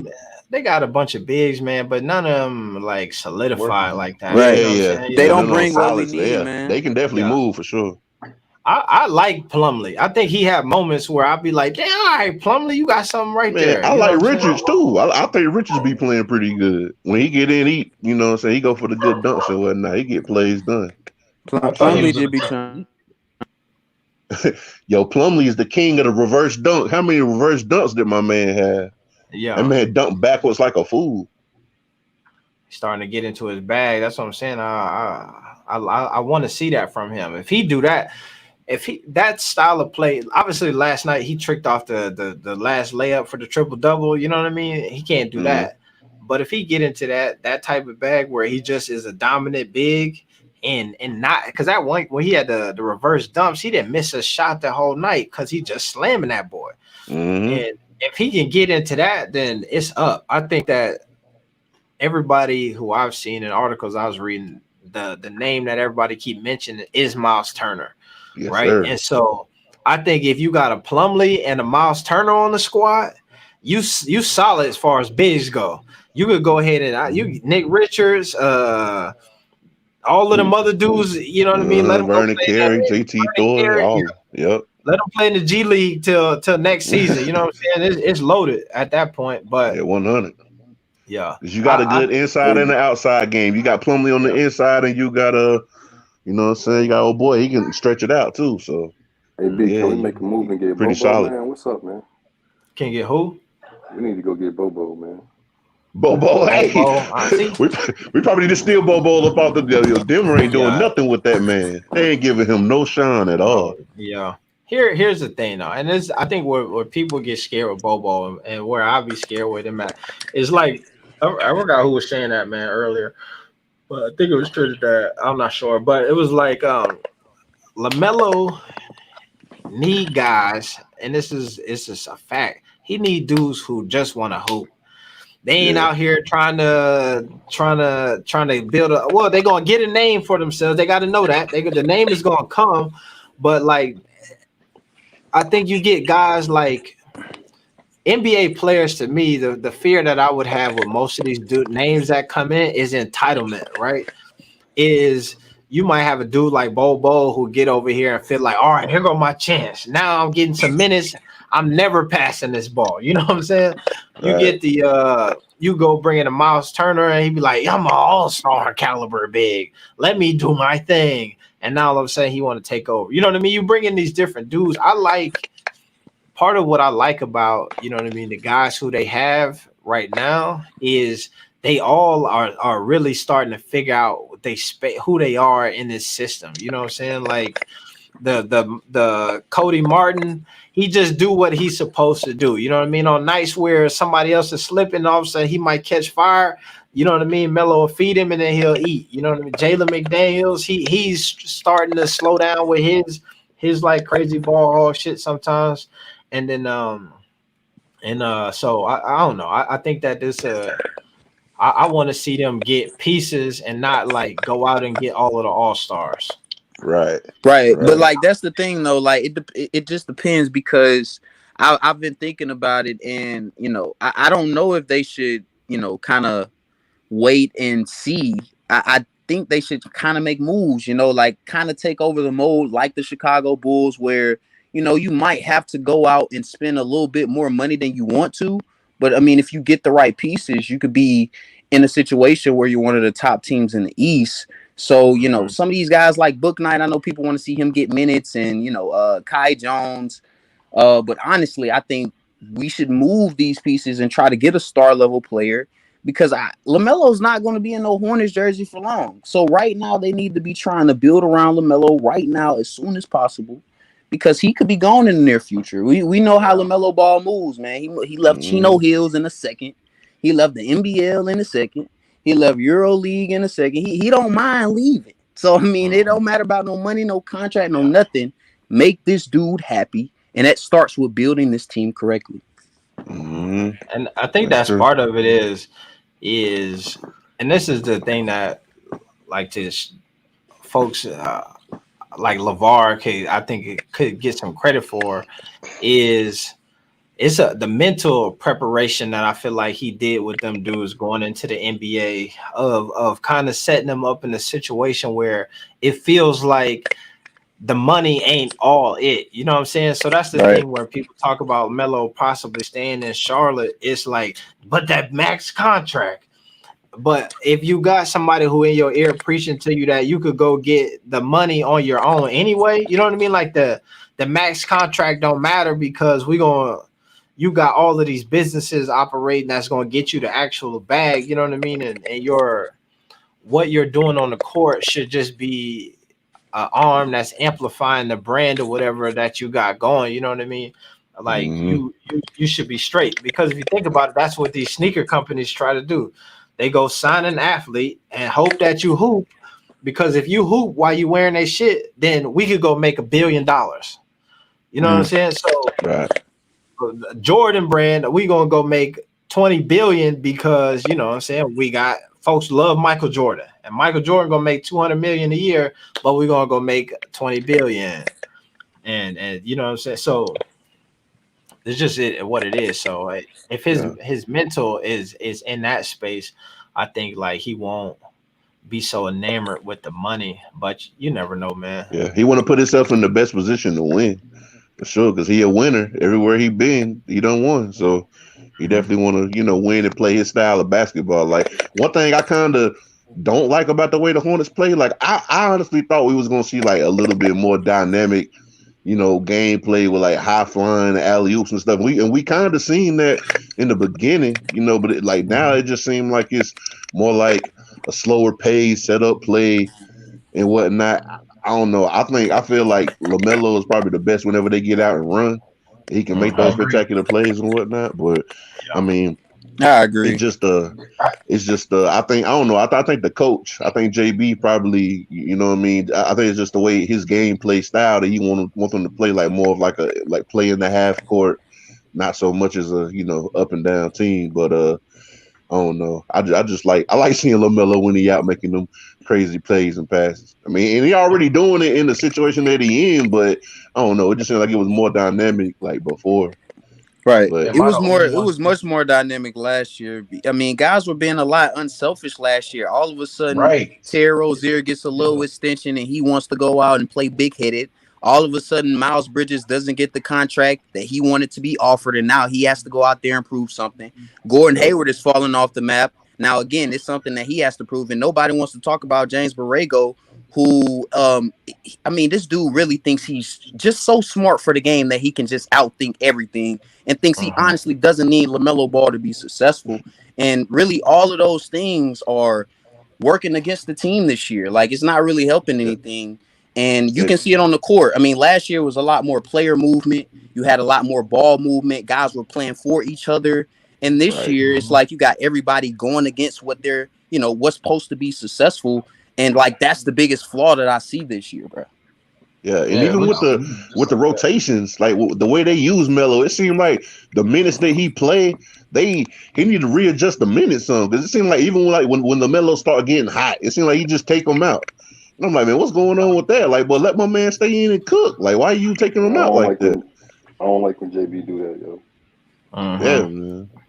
What's so funny too is like I hear that a lot. You know what I'm saying? I wonder if somebody like get in his ear and be like, "Yo, bro, you notice that you be pulling Melo when he get hot?" You know what I mean? Or because he got to know it, right? If everybody who watch see that and hear that and that's the comment, you would think that there's something, you know what I mean? Somebody in his ear like, "Yo, LaMelo hot right now. Leave him in just for a little bit." But I feel like the last few games have been either blowouts in either direction. So whether the Hornets was getting blown out or the Hornets was blowing the team out, and yeah, there was some times where JB sat him. I felt like way too damn long, but way I too think long. it's just because they're getting blown out or they're blowing teams out. Yeah, way too long. Here's the question that I have though that I want to see if somebody got like, and there's no right. I don't know. It's probably is a right or wrong answer, but I don't know. So like, with that, right? Like in this conversation, right? You see, there is like folks feel like they could be utilizing LaMelo in a different way, right? Or using him more, you know what I mean? The way that they pulling him out at certain times, the people who they got around him maybe not be the right people. But my question is, why do we think that's happening? Like, what's the like for an organization in a small market with Michael Jordan as the owner? Like, what is the benefit of having what I would consider to be a generational talent on your squad, and then the All-Star game come up, and then you not promote him? You know what I'm saying? You are ripe to be in playoff contention, and then maybe not going to make the moves in order to like really get there. Like, I got a theory. All right. I got a theory. Like, I think one of your videos I watched, and you said it right. You know, it's like they are not accustomed to being great. It's like they've been trash at, you know, drafting for so long.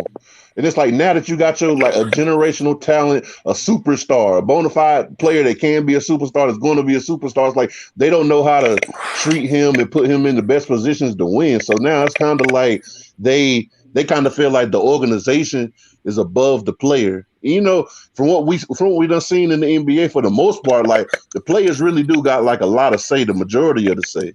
You know what I mean? Especially when it comes to winning and whatnot. So I feel like in a situation like this, it's like they should be doing a lot more to put LaMelo in, you know, in the position to win a lot more games and, you know, just be in a better position overall. But it's like they just don't know how to do it because they ain't never had nothing like that before. You know, it's like shit. Whenever you like, if you've been broke all your life, when you start getting money, you know what I mean? It's like shit. You gonna blow your money, spend your money, whatnot, because you don't know how to, you know what I'm saying, deal with that situation. So it's just like this. It's like you got the golden goose.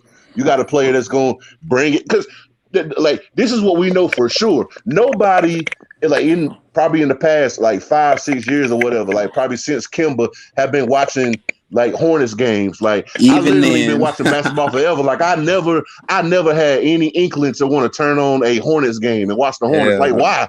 But now more and more people have been wanting to watch the Hornets. Like you see the highlights, the Twitter, the social media, like everybody talking about the Hornets. So now it's like, yo, you got the goods, now do something with it. Do what you're supposed to do with it. But they don't know.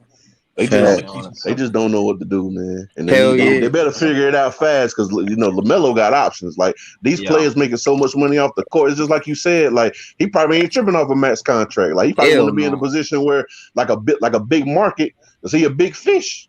You know what I mean? So he probably tired of being a big fish in a small pond. He want to be a big fish in a big pond. So right. I don't know. They better figure it out fast.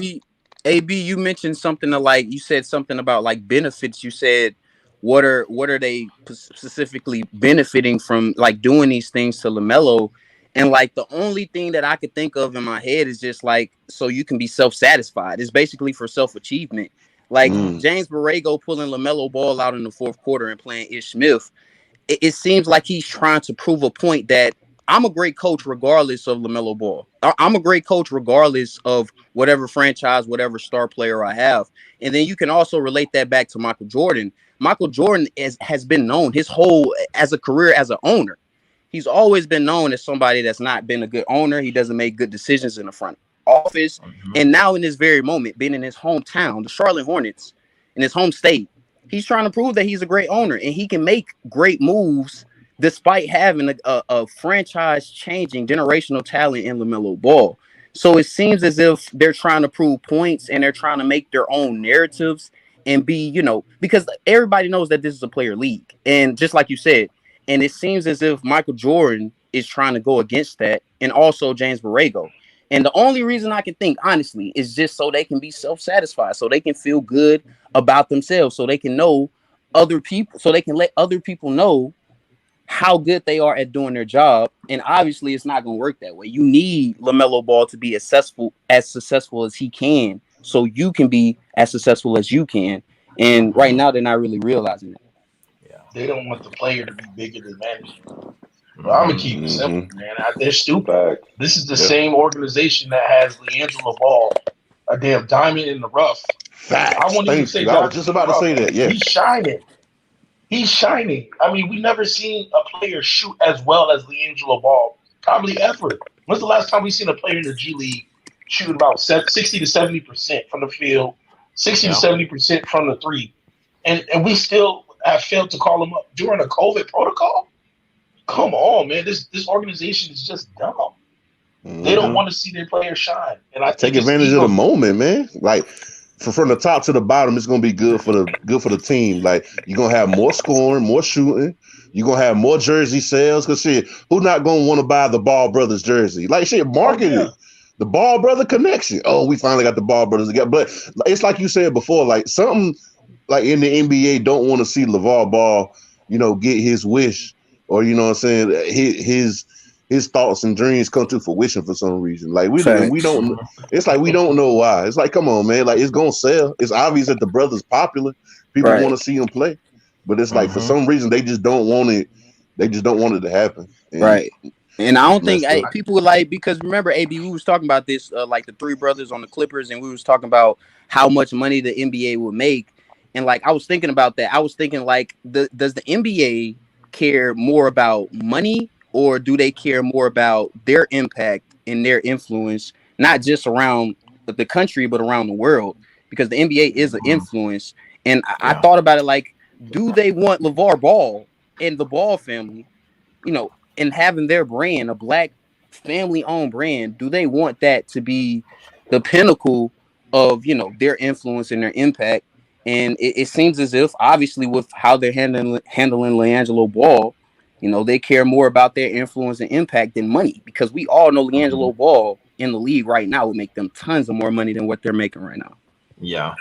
What's so interesting is because I do think it is. A lot of it does probably have to do with ego, right? If you think about, we go to and like the self gratification of it all, and which to me I feel like, right? If you think about like the ultimate goal for most of these teams it should be winning a championship, right? And you got some of these clubs who like, no matter how much money we got to spend, that's what we want to do, right? And you got these small market teams who like, shit, we're gonna get this boy on a budget, right? And then so there's a lot of conversation in the chat about like, if LaMelo hoop out, he go ahead and is up for a $300 million contract, you know what I mean? Like, and he win the MVP. It's just a lot of money that you got to kick out to him at that point. I think that is so interesting though, because two things. One, if we said this a bunch of times tonight, and I heard my man LaVar say this, is if they got to pay Melo $300 million, then that means you probably bringing in $3 billion. You know what I'm saying? Like on the end, if he hooping in a way that is generating that type of money, then that means that, on the other end, somebody getting paid an astronomical amount. Also, I do think that is spot on, that some of this stuff is about the self-gratification, the ego, and all of that stuff. And I think it starts with, I think about this Last Chance documentary, and I'll never forget this, is how many times Michael Jordan said, I took that personal, how much that motivated him to go out and do, you know what I mean? As he was so ready, I took it personal, and so much little stuff. And he kind of even created some of them situations where he had to take things personal, you know what I mean? And so I think, to me, if Michael Jordan is out here taking everything personal, it's not far-fetched for me to believe that coaches, GMs, and all of these other folks in such a competitive space probably, like, you know what I'm saying, shooting themselves in the foot because they taking things personal and not doing what's supposed to happen because they want to get the, you know what I mean? They're a bit emotional about some of this stuff. So no, I see that. I see all of that. And here, I want to pull something up real quick. I gotta I found this document here. This is the draft list of all of the guys who the Hornets have drafted. You know what I mean? Somebody was talking about how, as an organization, they just can't handle, you know what I mean, they money. And so I was like, damn, let's pull this up real quick. Let me see. I can get it to zoom in a bit. See, maybe it should look better. Yeah, there it is. And so I was scrolling through here, It is right. It's not many like home runs that they got here. You know what I'm saying? And from what they am seeing with them in book night, right? Because I think that some of this stuff feels personal to, and this is why I brought it up. Is like I do think that the BBB part of it maybe has some legs or has some like leverage in that. You know what I mean? Where maybe it is because the brand and all of that stuff. But it's like I look at how they handle book night. And he ain't got no BBB. He ain't no LaVar. It ain't nobody talking loud. It ain't you know what I mean? All of the stuff that you would say we did what we did with LaMelo for. It's not in book night situation at all. And he damn near he went to the G-League. You know what I mean? They was putting him out so much. But then it's like I scroll down this list and I see a bunch of guys who should be talented players. You know what I mean? Who like even how they handle Malik Monk, you know what I mean? Who should have been somebody who was an elite scorer in the league or whatever, and never really got opportunity to develop. But just down the list, man, none of these players panned out, and I wonder if it's these dudes ended up being bust or not as good as they should have been because it was them, or is it because we're seeing what we're seeing with LaMelo and Book Night right now, and it's just an organization who like can't handle they money right, you know what I'm saying? Right. Well, I would say since like 2017, because I'm looking at the list, like Frank Kaminsky, trash. Malachi Robinson, he was pretty decent in college, but that was a bad pick. Frank Jackson, not really it. But Malik Monk, that was okay. Kaboka in the second round, that's all right. They haven't been that bad when it comes to drafting. But I would say that you can clearly see like Grant Wheeler, like how are you drafting these guys? And we're looking at a guy like LiAngelo Ball, who's obviously, in my opinion, NBA ready, still sitting on the G League bench. It's not really making a ton of sense to me in that angle, but it's obviously some type of behind the scene agenda, towards the Ball family, from the NBA, man, and especially the Hornets organization, because it's no way in hell LiAngelo Ball should not be at least getting 25 minutes on that G League team a game. I agree with you. I think that's on the low end. I heard some people talk about like when I watch him score 14, 15 points in 15 minutes, shit, he damn near a 30-point scorer in the G League. You know what I'm saying? Right. If you play him like a cool 30 minutes a game based on the metrics, you know what I mean? He damn near, he should give you 30, easily 25, 30 points a game. So I'm with you. It don't make sense. I think I just struggle to understand why. What's the point? You know what I'm saying? Why? What is the benefit to having? What's the benefit of having a guy like LaMelo on your squad and fumbling the bag? What's the benefit of having a LiAngelo Ball on your G League team and then fumbling the bag? You know what I'm saying? Just so gracefully. Crazy, man. I wish my guy Coffee could bless the stage, man. You know what I'm saying? Where my guy Coffee at, Chuck? Coffee to the world. Malik was good. He just had a few injuries. Is there any beef with the league? It's with LaVar, not the brand. I don't Definitely think with the brand, in my opinion. Here's the thing. And when I was like with LaVar, and maybe he's just oblivious to it, but I asked him, like, yo, there's theories that like a lot of this stuff is happening because of like, you know what I mean, the brand, BBB, the shoes, the whoop whoop whoop. And he's just like, man, he does not believe that that's it. You know what I'm saying? Because of BBB? He don't think that that's it. I think he believed more so in along the lines of like shit that everybody's saying here of like, it's more got to do with like just people and their personal stuff. You know what I mean? Or like they just don't know how to handle play, or they just like incompetent more so than like, you know what I mean? And then because he brought up like Klay Thompson signed with damn Anta, you know what I mean? Or, Li Ning and all of these other small brands that have. Well, I think it's different though with BBB though, because BBB is a black, like not only a black owned, but we're talking about a family. Like that's different than some ling in China. You know what I'm saying? So yeah. that influence is just different. And, you know, the NBA is cooperating with all these big time companies, you know, Nike and whatsoever and Puma, whatever. And, you know, when you come in with a black owned business with all these white guys and Nike and all that, I mean, it's going to be tough to, you know, sway the NBA. Plus how loud LaVar is about everything. You know, it seemed like the NBA would kind of hold something against maybe his personality a little bit. Maybe they don't like him. You know what I'm saying? But I definitely see what you're saying, though. Yeah, it's hard too, man. Because like I said, in talking with him, man, they're like for instance, he said it in like one of the clips that I have with him, where he's talking about like the media, right? And he's like, people think that the media has decided not to have him on television anymore. You know what I'm saying? Like they came and was like, nah, we're not interviewing LaVar.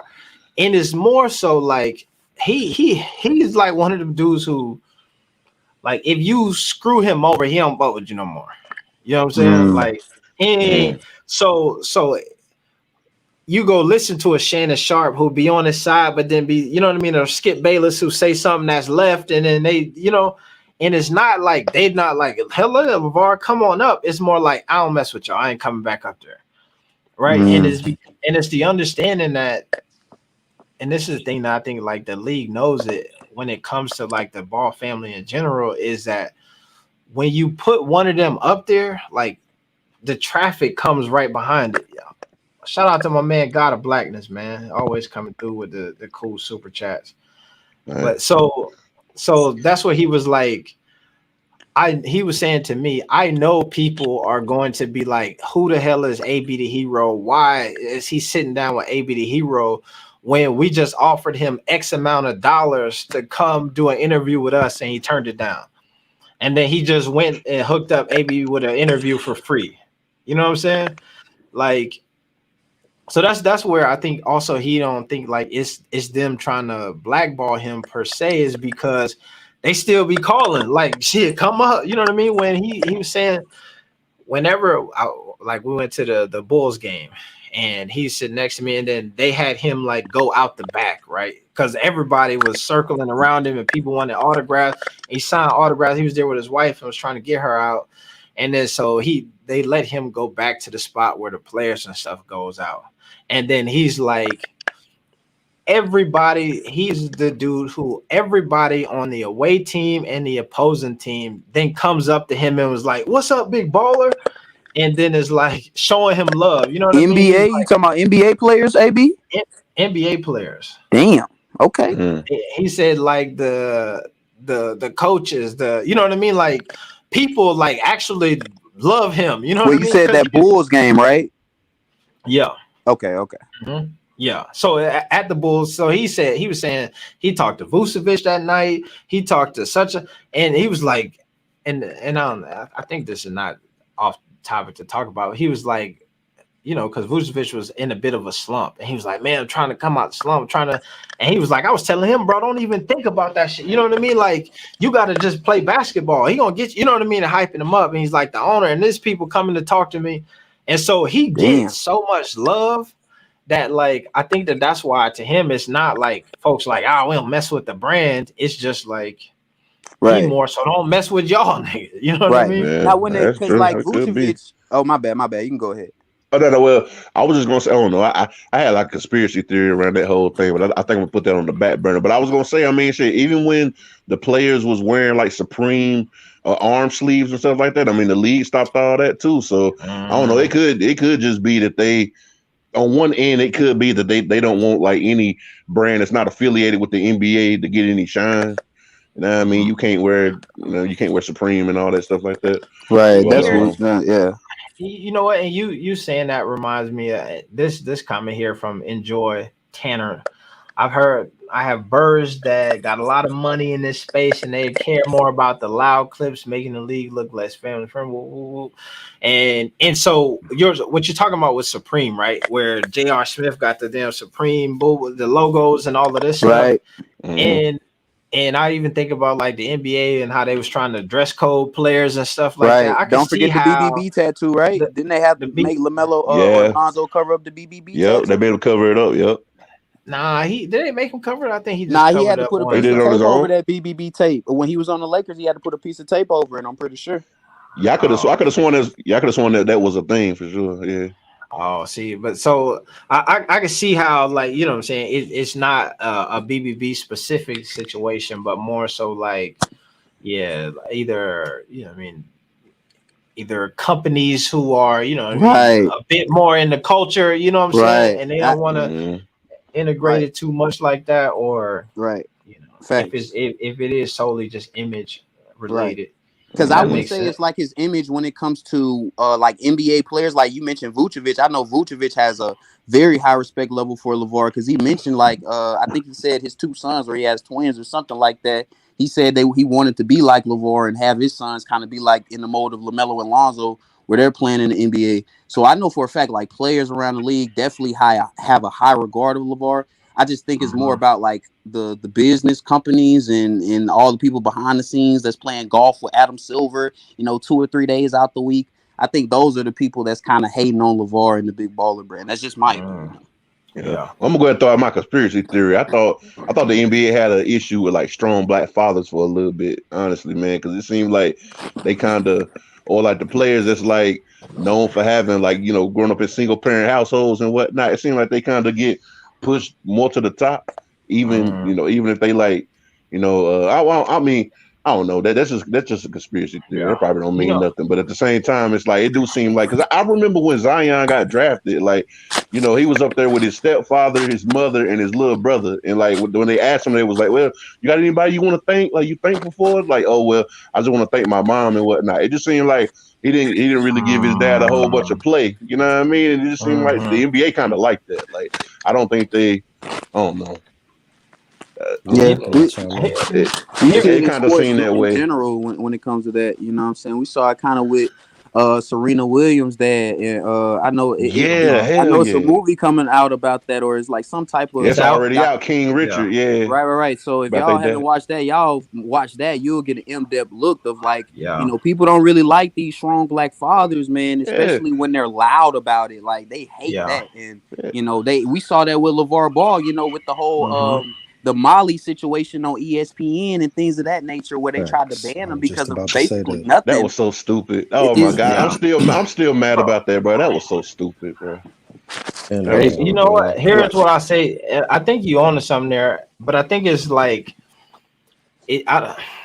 And to shoot them some bail, I'll say I think it's a more of a control thing than it is like strong black father, like specifically, right? So I think it Right. is like if you have a strong black father in your life who is helping you manage the business then it's harder for us to like have the establishment come in there and then and run the show. You know what I mean? So Right. typically if you're an athlete, right, they get you an agent, you know what I'm saying? They get you a manager, you got your accountant, you got all of these people who they already got lined up and they just ship you down the thing and these people make decisions for your life, you know what I mean? Right. But when you got a strong vocal father or male figure in there, it's a bit harder to, you know what I mean, to do that.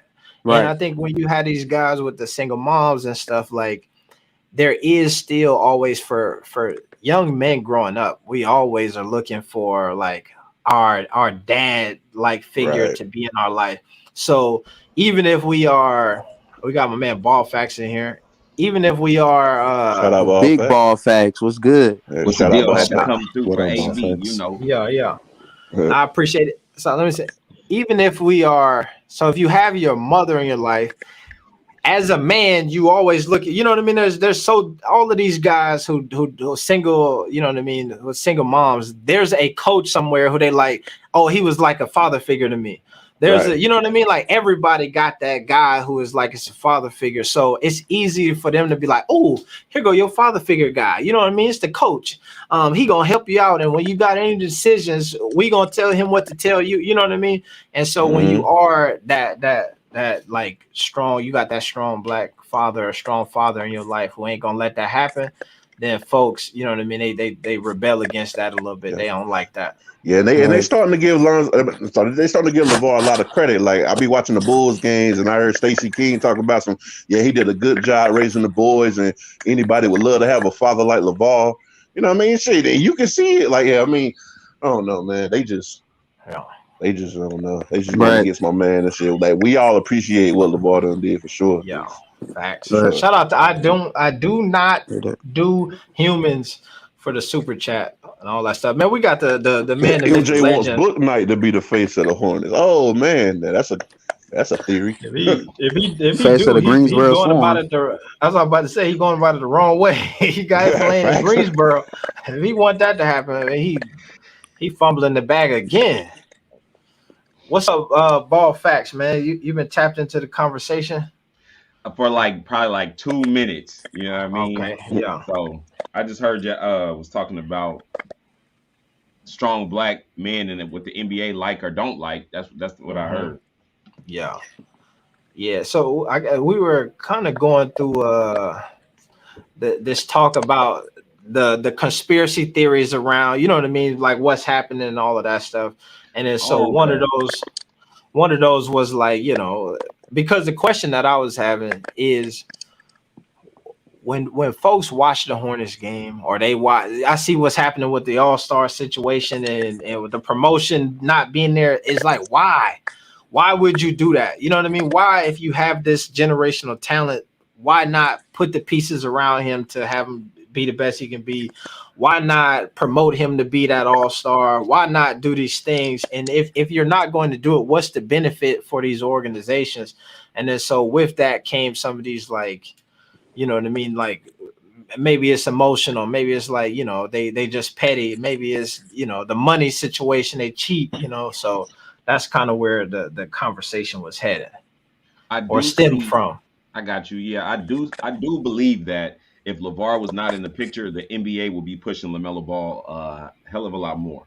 See, because this is like, okay, this is my theory, but it's based off of facts. When you control the players, you get the money. When you control the players, you control the culture. You see what I'm saying? And if a player gets to the point where it feels like the league can't control them, okay, they'll ostracize you. Look at Kyrie. See what I'm saying? They and even if you think some of the stuff he says is outlandish, that's what they choose to put out there. They do interviews all the time. Players say all kind of stuff, but if they don't want to put that press out on you, they won't. They decide to put that stuff about the flat earth on Kyrie out. They decide to put the vaccine, whatever stuff out. It's what they choose to do because they feel, remember it was the Corona season or the bubble, and Kyrie like, man, we could start our own league. They looked at that like, everybody laughed, but the league, they looked at that like, that's a threat. Don't you even say a word like that because y'all have the power. Good. So that's what facts. I'm saying with LaMelo, Lonzo, Jello, it's like the NBA is thinking like they got a father, not just a father figure. They got a father that raised them, been there for them.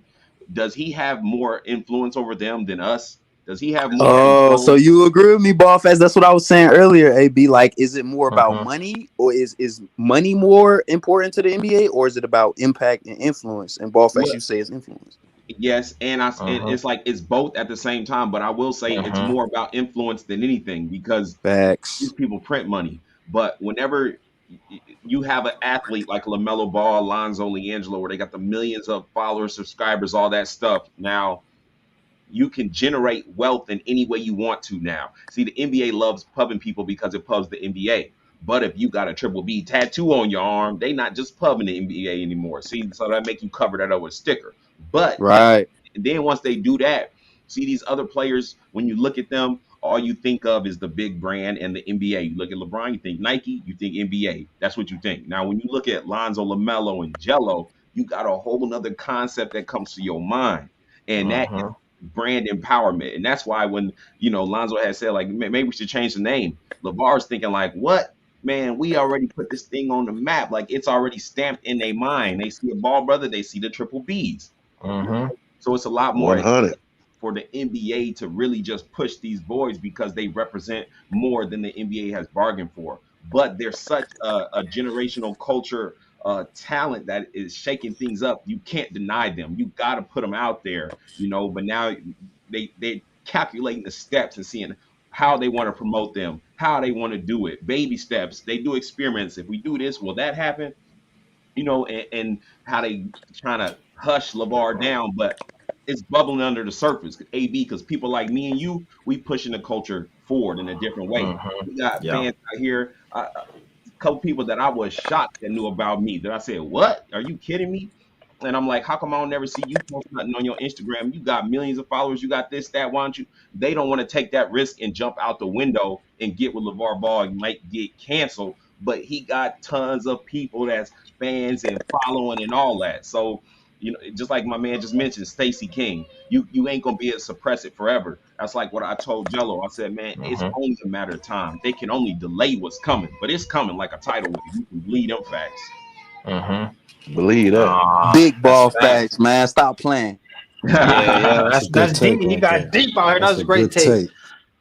And to your point, man, I feel like I used to say this all the time. One of the big things that I learned throughout that whole JBA thing is like, if it hit the media, it's because somebody wanted it to hit the media. You know what I'm saying? Like, if it's out there, it's not accidental stuff. Shit don't go viral when it do because just, you know what I mean, some random kid tweeted it or whatever.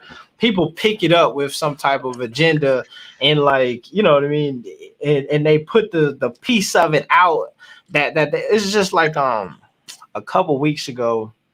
That it was all around the whole. It was going crazy that LaVar said something about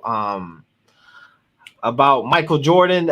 Melo can't take no advice from Michael Jordan. Man, and this was like it was on like US. I was looking at all of these reputable sites who was reposting this little soundbite from they picked it up from a clip on an Instagram page, right? That had clipped it from a entire podcast, you know what I'm saying? And like they didn't say where the whole audio was. They only wanted you to have this one sound bite. You know what I mean? They didn't want you to have nothing before, nothing after. They said we got this sound bite, and then they ran with that. And it's just like it's also right in the amount of time where my man started talking about the Clippers and started talking about this, and then really start to, you know what I mean, start swaying some of the narrative in his favor, and then all of a sudden it's like, you know what I'm saying, we're gonna suppress that thing again. So no, I feel you. I feel what you're saying, 100%. But the good news, AB, is that like we are the safety net at a different level. Now they're gonna always be who they are regardless of us. But when it comes to the grassroots, when it comes to the people that are kind of like the casuals who believe LaVar is a tyrant just because that's what was said on Fox, you know what I mean? That was said on ESPN. Me and you, AB, we get those people just by popping up in the algorithm, being consistent, dropping fire content, and give them a different point of view. And it makes it hard to cancel people like that. You look what happened to, the baby. He do one thing that they don't like, they try to cancel him. Kobe, they said, oh, he raped that girl when Kobe could have got any girl he wanted to. They just tried to cancel Kobe. But it's things like this where instead of just some alternative media just for the clicks, we're actually pushing the correct narrative. Now we can steer that bad boy right back in the right direction. It ain't just like it's whatever they say goes. It's like, no, we out here too, and we gonna put it out. Yeah, 100. That's a good point too. I was thinking about that. I was like doing some thinking, and I was thinking about Rick Ross, right? And I was like, yo, so you can talk about selling all the drugs you want. You can sell more drugs than Pablo Escobar, El Chapo, all of them combined. You can shoot as many black people as you want. But as soon as you make a line that they don't like, put Molly all in the champagne, she didn't even know it, took it home and enjoyed that. It like they took his Reebok deal away. They try to take his Wingstop away. It's like, yo, once you say something that they don't like, nah, it's a wrap for you. They try to take everything away from you. But you can sell crack to the kids, you know what I mean? Like exactly right. You can kill as many people as you want to. You sell all the drugs you want to. Yeah, he can slide on everybody, kill everybody. Yeah, but, good. Hey, shout out to everybody in the chat, man. And everybody on the panel who I don't know. I know Juju knows Hoop because he know hoops. Shout out to NBW, Doughboy, Trinidad, TY, Slim Can Hoop. What's up with all y'all, man? I'm good. Hey, yo, I love your content, bro. I check out your videos every time you upload, dog, for sure. Appreciate that. Y'all I know, be wondering how you AB. don't got more subscribers though. You supposed to be in like the 50,000, 100,000 subscribers, man. Hey, I'm at 90. I'm at 90,000. But like, if you look at my views and you look at my subs, it don't match up to other channels because I refuse to do anything other than what I want to do. I stay in my lane. You know what I'm 100. saying? 100. If I was to make it just for clicks, any story pop up, and I'm like, yeah, LaVar said this bogus thing, or Jello's not good, or anything they want, like they're waiting on me to say something. Then they'll say, okay, now we give you your pass. Here's your 100K. But I'm gonna build it the way that I do it. So when it's real, it's solid. I ain't gotta do it based off clicks, hipping and skipping. And that's a problem I got too. If I'm gonna make content on you, then it's gonna be, as far as me, I'm gonna actually do it to support you. If somebody was doing content on me and they don't know me, I would never want to click a video and see them airing me out. I'm like, bro, you don't know me. Either, you know what I'm saying? If you ain't got nothing nice to say, shut up. You know what I mean? Like, and that's why I keep the content the way I do, because you can tune into TMZ and ESPN if you want to hear something bad about them. Like, people coming to ball facts like, he don't keep it real. Nah, you want to hear that? Go hear that. I'm talking about something totally different. And to me, that don't show respect as a man. If AB the hero, I'm making content about him, I'm getting paid off of his downfall. Nah, I'd rather get paid off of helping you, supporting you, and converting people that couldn't see you as who you at this side of you. They only see that side of you. Let me show them this side of you.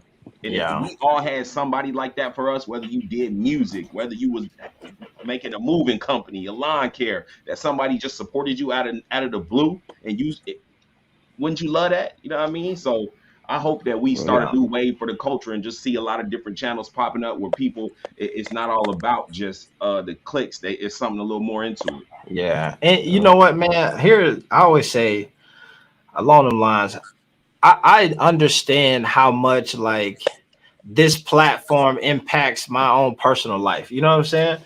So I would never say something about somebody else to take that from them. You know what I mean? Or try to dumb it down or nothing, because I feel like, this being able to hop on here, create this content affords opportunities, man, that I appreciate, you know what I mean? That impact my son, impact all of these other things. So like to maybe think that somebody else is in a similar situation, and for me to try to like stop that, to me, that's crazy. I would never do that. You know what I'm saying?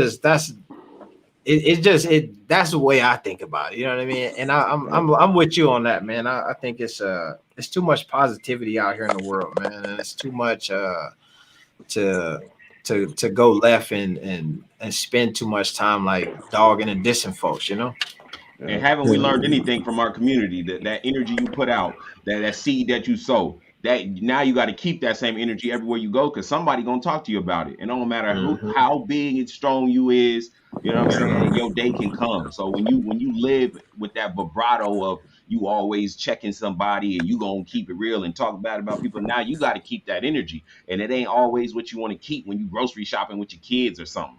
Big facts. Yeah. That's why I always respected y'all, you know what I'm saying? Because y'all always kept it positive, you know what I'm saying? Always put in the work.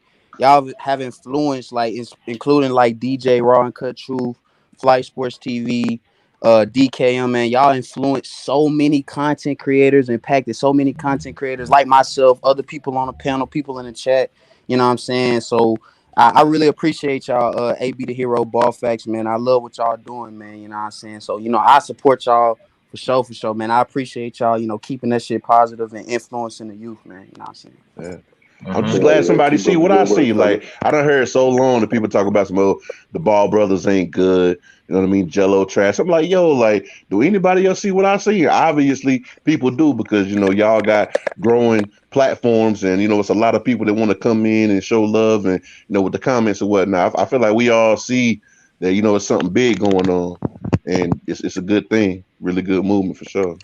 I had some DMs, people telling me, you talking about Jello could get in the league and score 20. He can't score this and this and that. So I started dropping the videos, and I'm like, kind of showing them like all the missed opportunities. And it's opening a lot of people's eyes. Like, dang, if the dude getting 10 points on, you know what I'm saying, this many minutes, and they missing this many opportunities, maybe he was speaking facts. Maybe this brother is going to get that much points. Right. I usually watch the games in full, but sometimes I go back and watch your videos. I'm like, dang, I ain't even see him wide open over there. You know what I mean? I ain't even see that missed pass right there. It's like, yo, man, you can just look at the game and just see like Jello, especially out of all the brothers, you could just look and see like, yo, this man definitely getting the short end of the stick, man. This man deserved more minutes. This man deserved more looks. He not getting the passes. They don't want to set up plays for him. They being selfish. It looked like they don't want him to win sometimes. They don't want him to get the shots. It's like, come on, man. From the top down, from the coaches to the players, like, man, come on, man. This man getting I low key wish everywhere. LiAngelo Ball just went on and kind of did what LaMelo did and went to the NBL, dominated, averaged 20 on a championship team. I don't know. It just seems like not only would it be more funner for us to watch, you know what I'm saying, because he'll actually be out there playing, but that might have actually helped him get more shine in the NBA. Instead of going to the G League, he could have went straight to the NBA, or maybe he could have been drafted. But it seems like the G League is really, really like holding my man's back, man. You know what I'm saying? So the G League, man, free Jello, man. You know what I'm saying? Free my guy. You see the score. Hey, that's all you see in the comment section. Free Jello, yo. Gave somebody second person another 10-day contract. That's what I'm saying. You 100, yeah.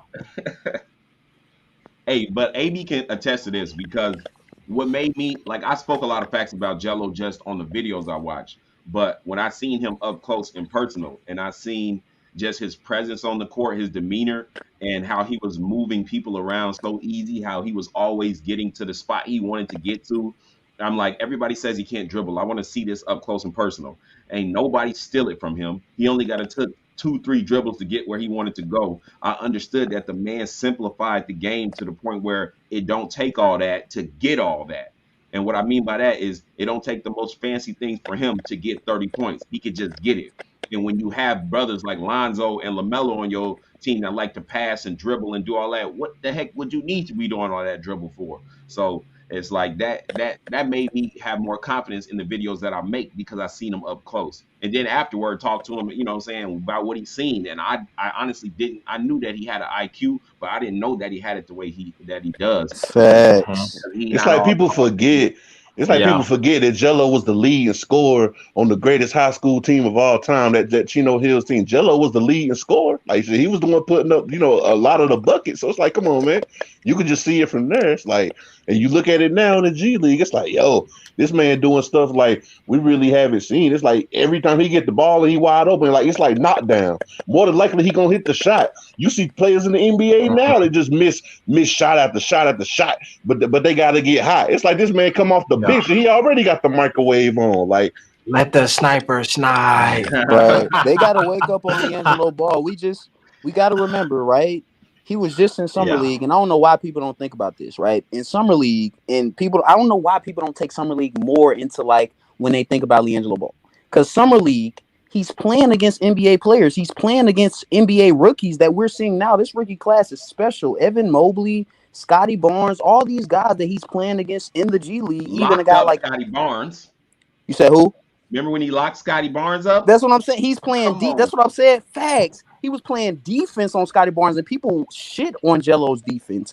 A lot of the things that people doubt LiAngelo Ball, we've already seen him do this against NBA level competition, and people need to go back and watch that Summer League film because that Summer League proved right there that LiAngelo Ball should be in the NBA. I mean, it's cut and clear when he's balling out against NBA players. Like I said, Michael Beasley, he's been in the league for years. Anthony Simons right now is an NBA rotational level player. Jason Tate, another guy. It's multiple guys LiAngelo Ball outplayed in the Summer League, and they're rotational NBA level pieces. So we need to wake the fuck up on LiAngelo, and I'm going to say it one more time. Free Jello out that can. Come on. Come on, man. And honestly, it's like he in the wrong system because it's like the video that AB made. It's like, yo, the Hornets is just married to that system. It's like what they did with what's my man name? Devontae Graham. It's like what they did with him. It's like, yo, they married to that system where they want you to, you know what I mean, prove yourself and whatnot. It's like, yo, if you already, but he already proven himself. It's like, yo, what more do you need to prove? Yeah. And the man shooting like 60% from the field, 2 out of 3 every night, like. You know what I'm saying? Like the highest field goal percentage we done seen. It's like, come on, man, the man is knocked down, bro. You tell him he can't help a team coming off the bench, wide open in the corner. Like, come on, man. Yeah, it's the process. On their time. Yeah, exactly. They got their own like little process. They trying to like, you know, you come up through here and you'll, you know, be like Devontae Graham. He started here. Look at Cody Martin. You know, they just want to be able to add you to the list of guys. Same, exactly. Imagine They should having have two learned Ball that. brothers rookie of the year back to back. As soon as they unleashed man. LaMelo, what he did. Exactly. You know what I mean? Never Like, Go crazy. Go crazy.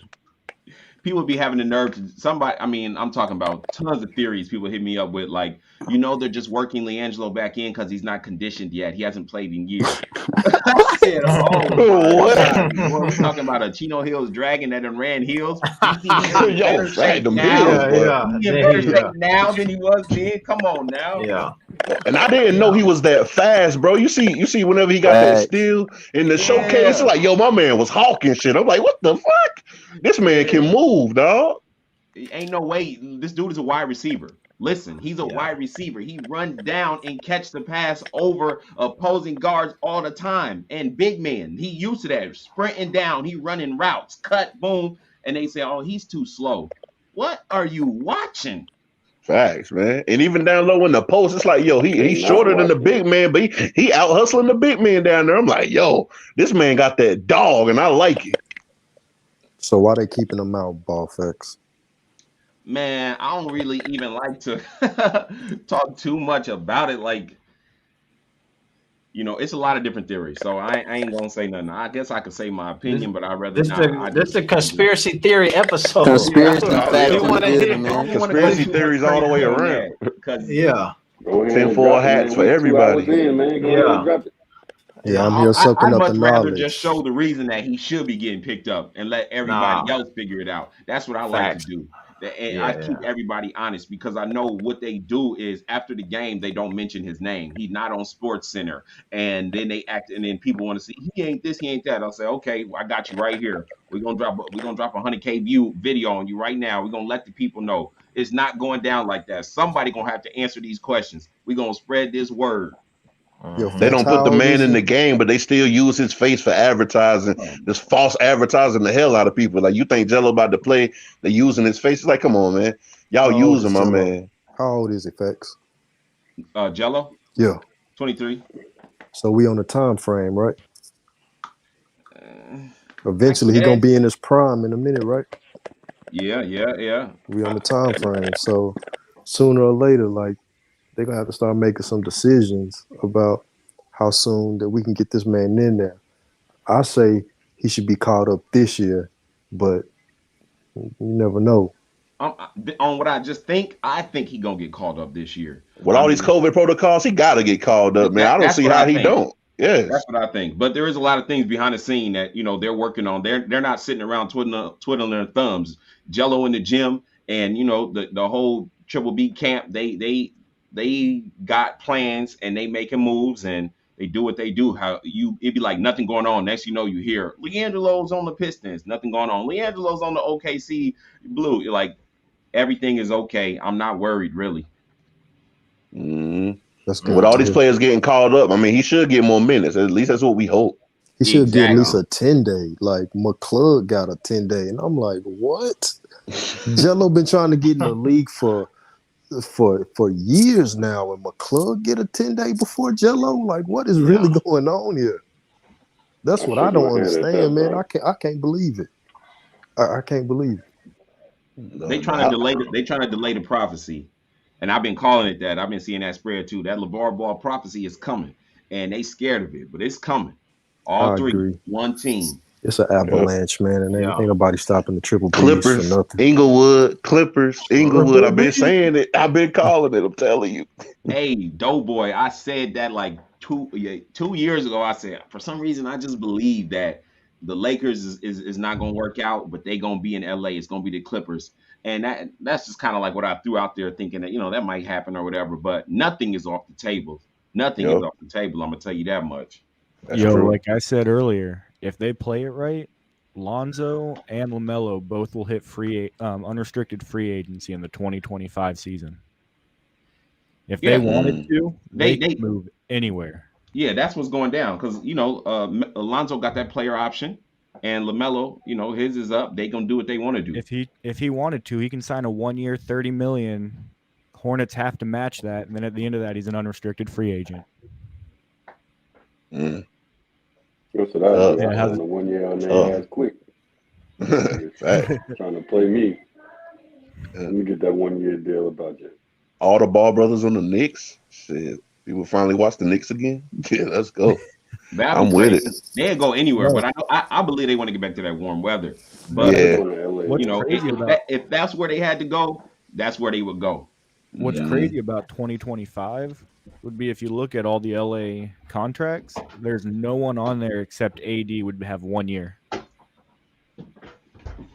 So that would basically mean LA's completely free cap. Lonzo not going back to the Lakers, bro. Oh shit, Embiid and KD about to Embiid and KD about to fight. Oh shit. 2025, damn, that is far as hell. Yep. Feels far. I mean, I don't know, man. I still think it'll be okay though. I mean, you know, Melo, he's still young. Lonzo, he's still young. Like, hey, I think it can all work out. Dude, they just all play together. I think it'll still be good, and they'll definitely sell tickets for sure. And they'll win too. 2025, Zoe would be at the beginning of his prime, and I think LaMelo would be 24, 25, one of the two. That's the time. Still got some time. That's the time for them to meet up. That is what the Ball brothers will do. They will change the game. They will change the game. The way that the Warriors stretch the floor, shooting from so far away, moving the ball around, the way that the Ball brothers run and get in transition is going to change everything.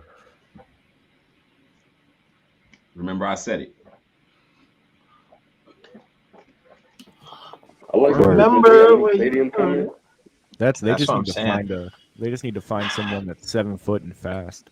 That's all to me, that's what made the Clippers thing such a great situation. They got the new stadium arena they finna build, and so you're gonna want to put some butts in them seats. Who better to do it than the Ball brothers? I know you probably heard some of the stuff. Same thing I heard. So yeah.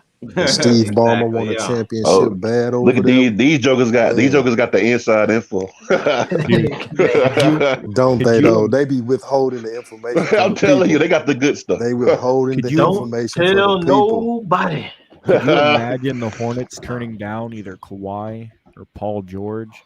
No, they ain't gonna turn them down. They'll trade for him. They'd be all over that. They'll trade for him. Oh, yeah. Was Kawhi really worth it though? Like, man, Kawhi, I like Kawhi. Kawhi, one of my favorite players, but he like some damaged goods right now. That's bro. what I'm saying. I'm not saying he's not good at all. I'm saying, is he worth it? That's all I'm saying. Ever since he had that thing with Popovich, I'm like, did this man become like problematic? Like, what's going on? No, just Popovich's system is old and outdated.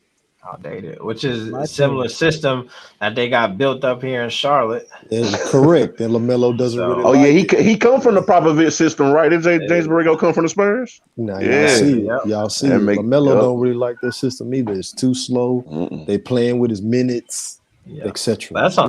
Their system is even bigger than just on the court. It's the development of it. You know what I'm saying?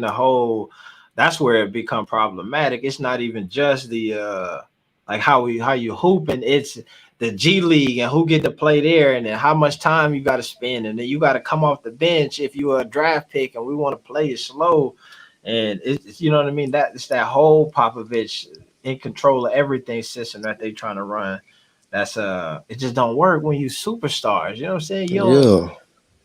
Tim Duncan got to San Antonio. They didn't say, "Hey, Tim Duncan, we need to bring you along slow." They said, "Nah, bro, you can do your thing. Let's run it." Yeah.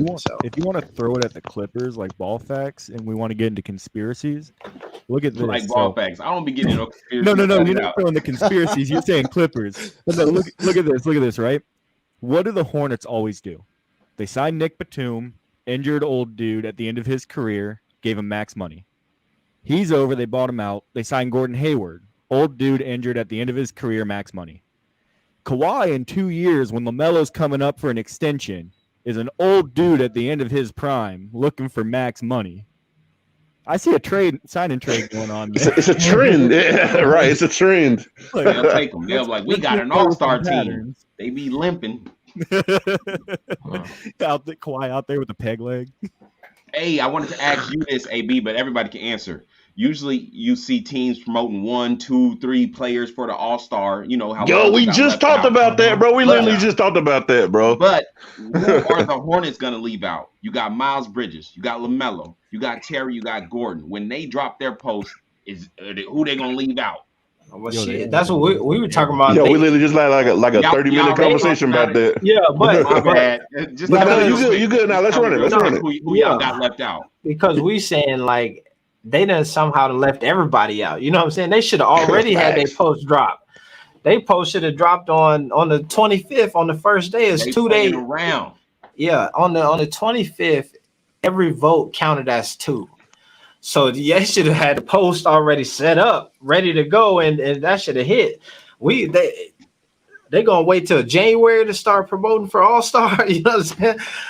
I was looking at DeRozan. DeRozan got a post over there on the Chicago Bulls page with damn near 20,000 retweets on it from the 25th. So that's double votes. You know what I mean? He already had 40,000. LaMelo got a post over on the Hornets with 300 retweets on it from 4 days later.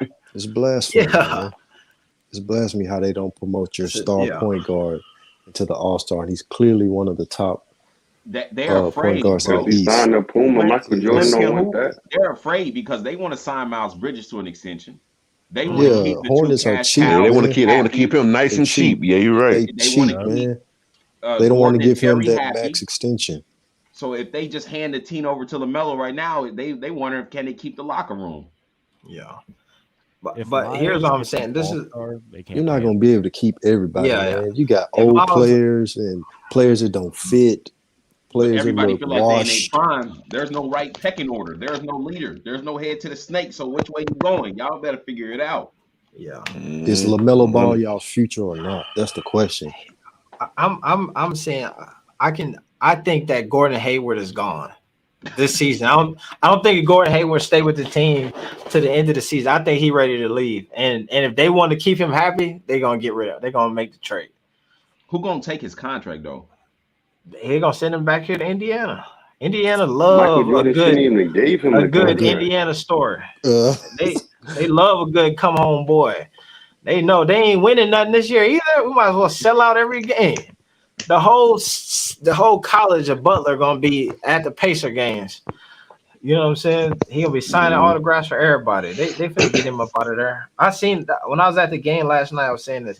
He looked like he missed it. He was happy to be home. That boy coming home, man. Dude, he had so much family there. I think the cameras pointed at least at 8 different parties of his family sitting in all different places around the stadium. Mm-hmm. Yeah, somebody said it earlier. I should have started the "We love you, Gordon" chants. You know what I'm saying? Gordon, come home. You know what I mean? Should have had the whole thing rocking for him last night. I got a had question. Him crying and ready to go. Demand a trade right away. What's up? My question is, do y'all think LaMelo and Lonzo even want to play in the NBA All-Star game? Because two-part question is because last year LaMelo declined the invitation to play in the skills competition. Why is that? No more money. No more money for LaMelo? Nah, if you're in the skills competition, you get I think it's like 20 grand or something for showing up. But at contract day, that's nothing. They don't count that. They don't pay you anymore. If he makes an all-star team, you instantly see him make $100 million more. AB, Ballfax, what y'all think? I mean, I think they want to play for sure. If they get invited to play in the All-Star game, I feel like they show up. I think if they get the constellation prize of like 3-point contest or the skills challenge, I feel like that just depends on how you feeling. I as a fan, hope that they participate in all of it. You know what I mean? I just love to see them go ahead and sweep it and turn it into the Ball Star game. You know what I'm saying? Ball Star weekend, but so that's my thoughts. Yeah. Ballfax. Yeah, I think they want to do it, especially if they're doing it together. If they could both get a vote and go, I think they would love to go and do that thing together. Especially if they both make the team, that'd be fire. It would be fire, but I think that it'll be promotion and free motherfucking advertisement and stuff like that for the NBA. It'll make the NBA a whole lot of money, but yet their middle brother is not in the league yet, so that's why they don't want to do it. I mean, there is no reason why LiAngelo Ball is not in the NBA, and he's been scratching and clawing, and this is the only time we've seen him get any type of play in all these years. So that's why I don't think that and to me, it's like they in a silent tug of war with the NBA business wise. If it makes any sense. I don't know if it makes any sense or not, but that's just my opinion. I just hope they don't try to hold my man. Cause last night when I was watching the Pacers game, they had some dude that came in like he was 28-year-old rookie or 28, just came into the NBA. It's like, yo, I hope I don't see that for Jello. They would try to hold my man for that long. That's like composite though. Like, I'm dudes come in like. Hey, AB, hey, how many Holiday brothers they got in the NBA? 3 of them? Yeah, 3 of them. How many Antetokounmpos they got in the NBA? 3 of them, three Antetokounmpos, and 2 Martins, 2 Plumlees, some Teagues, Yeah, hella Teagues, like Wagner's. There's all type, and Jello can't get a Wagner, 10-day. It's crazy how they doing, dude. And LaVar 10-day. And when LaVar came on, when you did that interview with LaVar, AB, man, I learned so much business wise from that man, especially when he was like, he'll rather give the interviews to you instead of the main media. That taught me a lot. It just taught me a lot. I mean, why would LaVar go back onto these major media brands when they was talking so negative about his brand on national TV? They was talking so negative about his brand and saying the F of the BBB Business Bureau, he had an F rating and his shipments delayed and all this negative press and stuff like that. And then now they want him to come back on. That's kind of crazy. And then to me, the media, the shoe companies are all under one umbrella. And anytime, and I think LaVar is very, very sharp and bright and everything. And anytime he goes onto these media content, it's just advertisement for the NBA. And he ain't gonna give them no more clickbait, no more advertisement, because they'll keep on running on First Take, anything.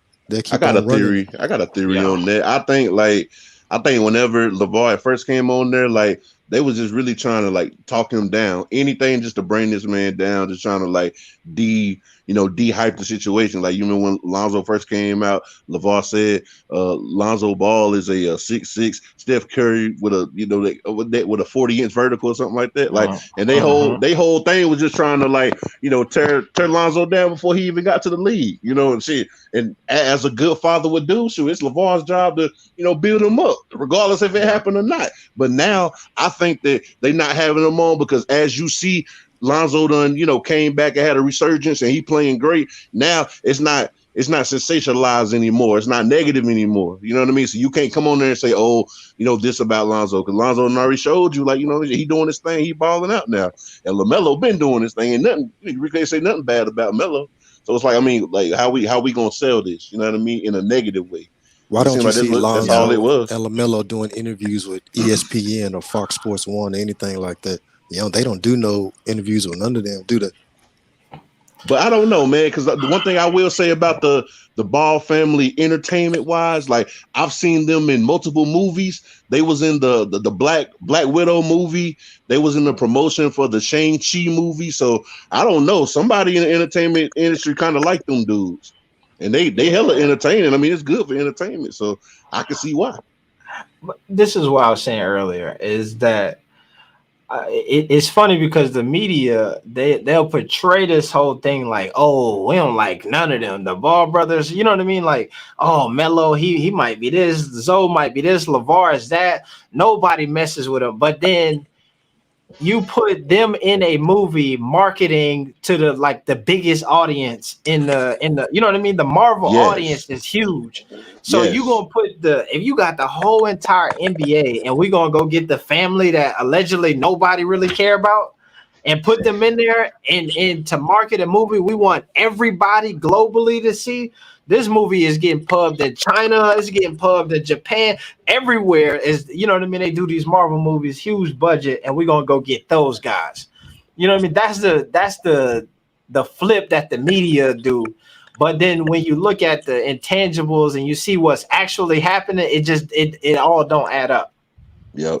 I agree with that. And even when Lonzo first came out, it's like, yo, if you remember the Foot Locker commercial, right? The Foot Locker commercial was really like based around Lonzo over everybody else, because it was like they was talking about the dads and whatnot. They was talking about how LaVar was kind of like overbearing and whatnot. I still remember that commercial. It's like, yo, they really were selling them early, and for some reason, I mean, it seemed like the media hype train kind of stopped. Was it? Didn't Jello was in a Foot Locker with draft day commercial? Yeah, with Trae Young. That's what I'm saying. Yeah, right. Like, That same year he didn't get drafted, right? That was the same year he didn't get drafted. He didn't get drafted. Yeah, Trae, he was leading his state. Well, he leading the country in scoring, and LiAngelo was leading his state in scoring.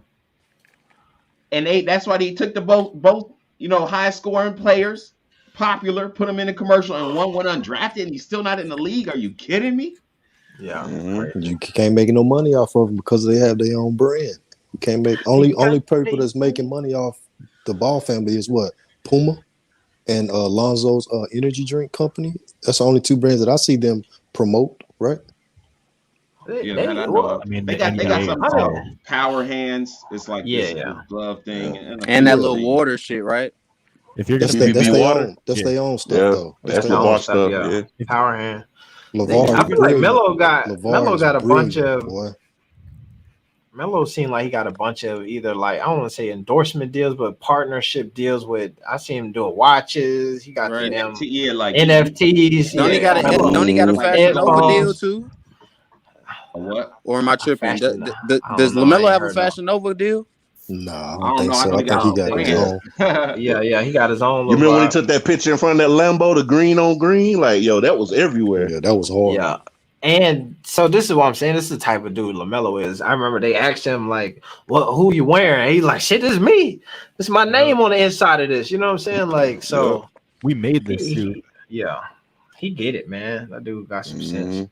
And he got a lot from LaVar. You can see him taking, even with the Puma deal. Like it seemed like LaVar was kind of standoffish with the Puma deal at first, but I think he kind of get it. You know what I mean? Like LaMelo wanted his own thing, and ain't nothing wrong with that. Yeah, but, like AB, have you talked to LaVar about that whole situation? Because it did seem like LaVar was pretty pissed that LaMelo initially when LaMelo went to like Puma, just from watching the reality show seeing what he said in the interviews and things like that. Initially, it seemed like he didn't really like. He didn't even really know. But it seems like he's came around to the he's came around to the thought of it. But like, have you really talked to him about that? I don't know, man. I think that from what I could tell from the from the put AB on the spot. I know. I gotta give him that good question, man. Tell the people, AB. What the world? Nah. Hey, we all want to hear this, man. It's for the people. You know what I'm saying? I think that there is I think, like what you said, from the reality show, initially they showed him being pretty upset about it. Then he was like, yo, you my boy, I love you, you're gonna rock out, right, all that stuff. But I think that what I see is I think LaVar understands more so his own personal power and branding than maybe he did at that point. You know what I'm saying? Like we were talking about, I went to the Bulls game and everybody in there is like, LaVar. You know what I'm saying? Or like they do the pop-up shop. The boys ain't been at one of them pop-up shops in how long? And they still packed out. You know what I'm saying? So I think I don't know if he is like pissed off or upset or cool with it per se, but I think that I can say that he like knows that LaVar and Big Baller Brand is going to sell, or you know what I mean, is going to do what it do regardless. Mm-hmm. I just think that makes sense. Didn't want like the major brands making all this money off of his boys when they could have kept it in house. Yeah, and he wasn't shy about that. He told his plan from the beginning.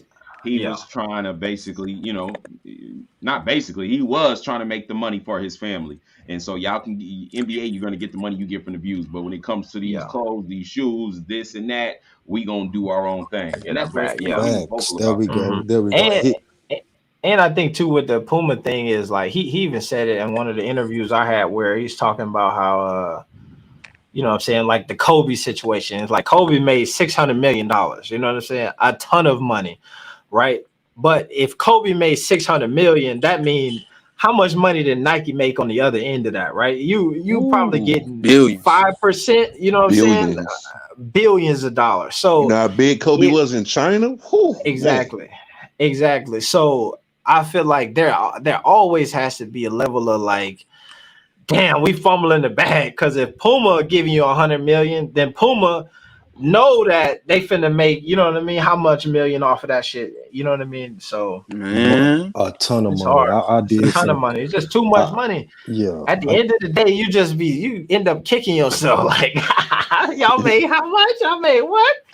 You know, so No, sometimes taking the money initially up front is a learning process. And I think that LaVar understands that. And that's probably why he probably can look at LaMelo and be like, you got to go out there and learn first. And then, once you see what it is in business, you can come back and be like, yeah, I'm not going to do that again because I see what they made off of me. You know what I'm saying? Because I feel like the Puma deal, just speculating, was very, very light, very, very generous because just and then they didn't even really advertise nothing for Melo, right? they did, but it was light, right? Like on the websites, they posted him, right? Like he had a little post on the website, I guess, on the Puma website. So I did some funny little math or whatever. Those shoes cost $125, right? Yeah. And LaMelo, he got at the time he had 5 million Instagram fans, right?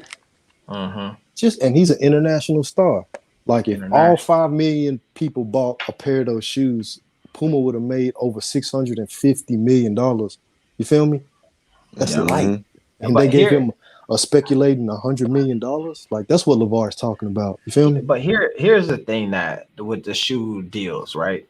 Is obviously the major corporations or major companies, they make good like money off the shoe deal, right?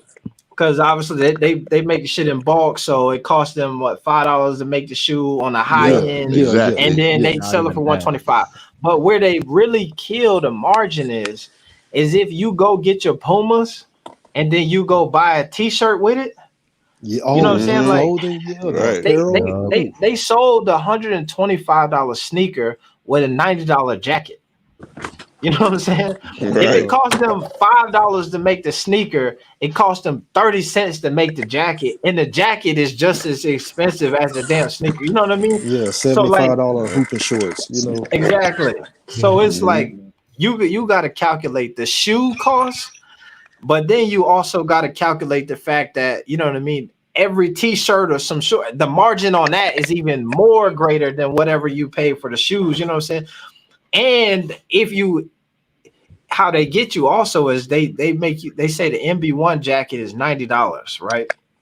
But we got this other Puma jacket that's $40.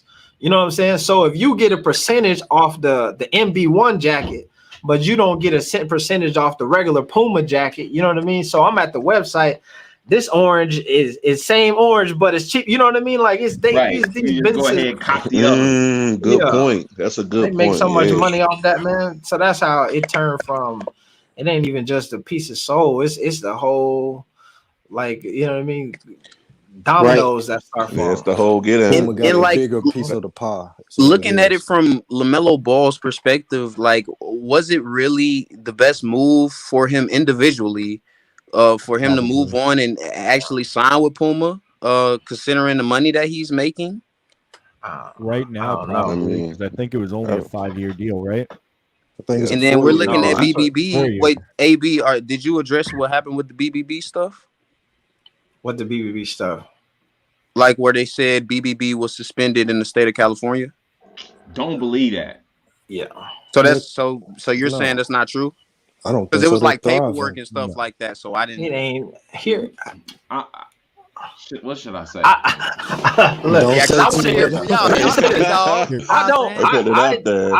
I'll say this. This is what I do when I get that information, and then I'll let y'all can take it for whatever you want. Like I see something like that. I say, yo, let me do a little bit of research, right? I look at it, and I'm looking at somebody who they give you a screenshot of something, and this is like without knowing if whatever. I see a screenshot of something, and then I see a tweet, and then I see a link to something else. So if you could give me a screenshot of one thing and then a link to something else, you should be able to give me 2 links. You know what I'm saying? Like I should be able to, if I can't go get the information that you just gave me and then go verify where you got it from, you know what I mean? Then I don't know. To me, that's where my skepticism start at. So I don't know. I just, you know what I'm saying? Some people don't understand the complete system and what that is. So when you see a screenshot like that and you don't understand different, let's say it this way. You go and pay your storage, right? You pay your storage fee, but it's a weekend or it's a bank holiday or it's something like that. And it shows pending or it unpaid. You know, some things you don't understand about a system. So you go and look at a screen and you're not in on the other end on how things roll. You can just come to an assumption. That's what be happening, because some people sent that to me earlier today. So, and I just went to the source, and so I'm like, man, people looking for something to spread about them bad. Well, ain't that something like why even on a website like that, typing that in, looking for that, and putting that out? That's a lot of energy to get clicks. Exactly. And the only reason I asked y'all that is because like I've been looking and double checking and double digging. I'm trying to pull up my black web, software and things of that nature, and I cannot find any little thing about Big Baller Brand being suspended. So that's literally the only reason I asked y'all that question. You know what I'm saying? Because let me play devil's advocate on the LaMelo Ball getting his own shoe and whatnot. Like I kind of feel like in a situation where LaMelo was probably looking at what happened with Lonzo, where the NBA was kind of like, trying to play BBB to the side. They didn't want to let him wear the shoes. They didn't want to let him, have the tattoo. They made him cover it up and whatnot. Maybe LaMelo seen that and thought, like, maybe I need to go get my own shoe because I might not have the opportunity to have my own shoe if I stay with BBB. You know what I mean? Because the way the NBA trying to play him to the left, like he probably said, let me go slide with Pumas just so I can have my own brand. You know what I mean? Because if I do stay with the family brand, I might not be able to have my own. You know what I mean? It might not be able to be represented in the NBA because they're not going to let it. You know what I mean? So that's just pushing back on that. Let me say one thing. My man, God of Blackness, I've had this up here. It's my main man. He be rocking with me. Been a moderator for a minute, channel member, the whole vibe. Anyone know when the other colorways are possibly dropping? I have no idea. So I've heard rumors that there should be 5 colors coming out by February. So January through February, there should be 5 colors. But that's just from people that manage shoe stores. And the ones he wore last night was fire. The black and red. Like I haven't even seen them we yet. need them all white, man. We need them cocaine mellows, man. Stop playing. Them cocaine mellows. Yeah. Yo, I heard y'all talking about the shoe deals earlier, right? And I had a point, but I didn't get to hop in yet. Like, and I was thinking to myself, it's like, yo, I kind of feel like a shoe deal, like especially with something like what Melo got right now, I think that would have been a lot more profitable, like back in the early 2000s, mid 2000s, right? And I only say that because like when I'm walking around town, when I go to the mall and whatnot, like I don't really see a lot of people wearing certain player shoes and whatnot. Like I'm old, I'm 30, right? So I remember back when I was in school, like people used to wear T-Max. People used to wear Kobe's. People used to wear all kind of different shoes. It seems like now what the kids wearing, like a lot of them is only wearing Jordans. Like I only see kids ever wear like the number Jordans. You know what I mean? The retros and whatnot. It seemed like and designer. I don't know where these kids, say coming out with all this designer. It seemed like they only wear freaking designers. Forces, Crocs, Dunks, you know what I mean? Like certain kind of shoes and whatnot. It seemed like it was a lot more individuality like back in the day. You know what I mean? Like people used to wear a lot of different. Now. You're gonna see the mellows at the gym. Exactly. People don't wear player shoes no more. Like we used to watch people like myself, bro. Because I grew up in this younger generation. I used to wear D Roses. I used to wear KDs, Kyries, LeBrons, all that, bro. Like that's just as speaking from a young perspective. Like we don't even do that no more. Like you wearing Air Forces. You wearing Jordans, you wearing anything but that's all I see. That's all I see when I go out. Like, I don't really see people wear certain like player shoes like that. Right. Yeah. But LaMelo really changing that dynamic now. He making young dudes want to go out and get Melo and wear his shoes. You know what I'm saying? So he changing it now. Yeah, the Melo's gonna move. I think the Melo. I think out of all the player shoes, the Melo's gonna move for sure. But this is going.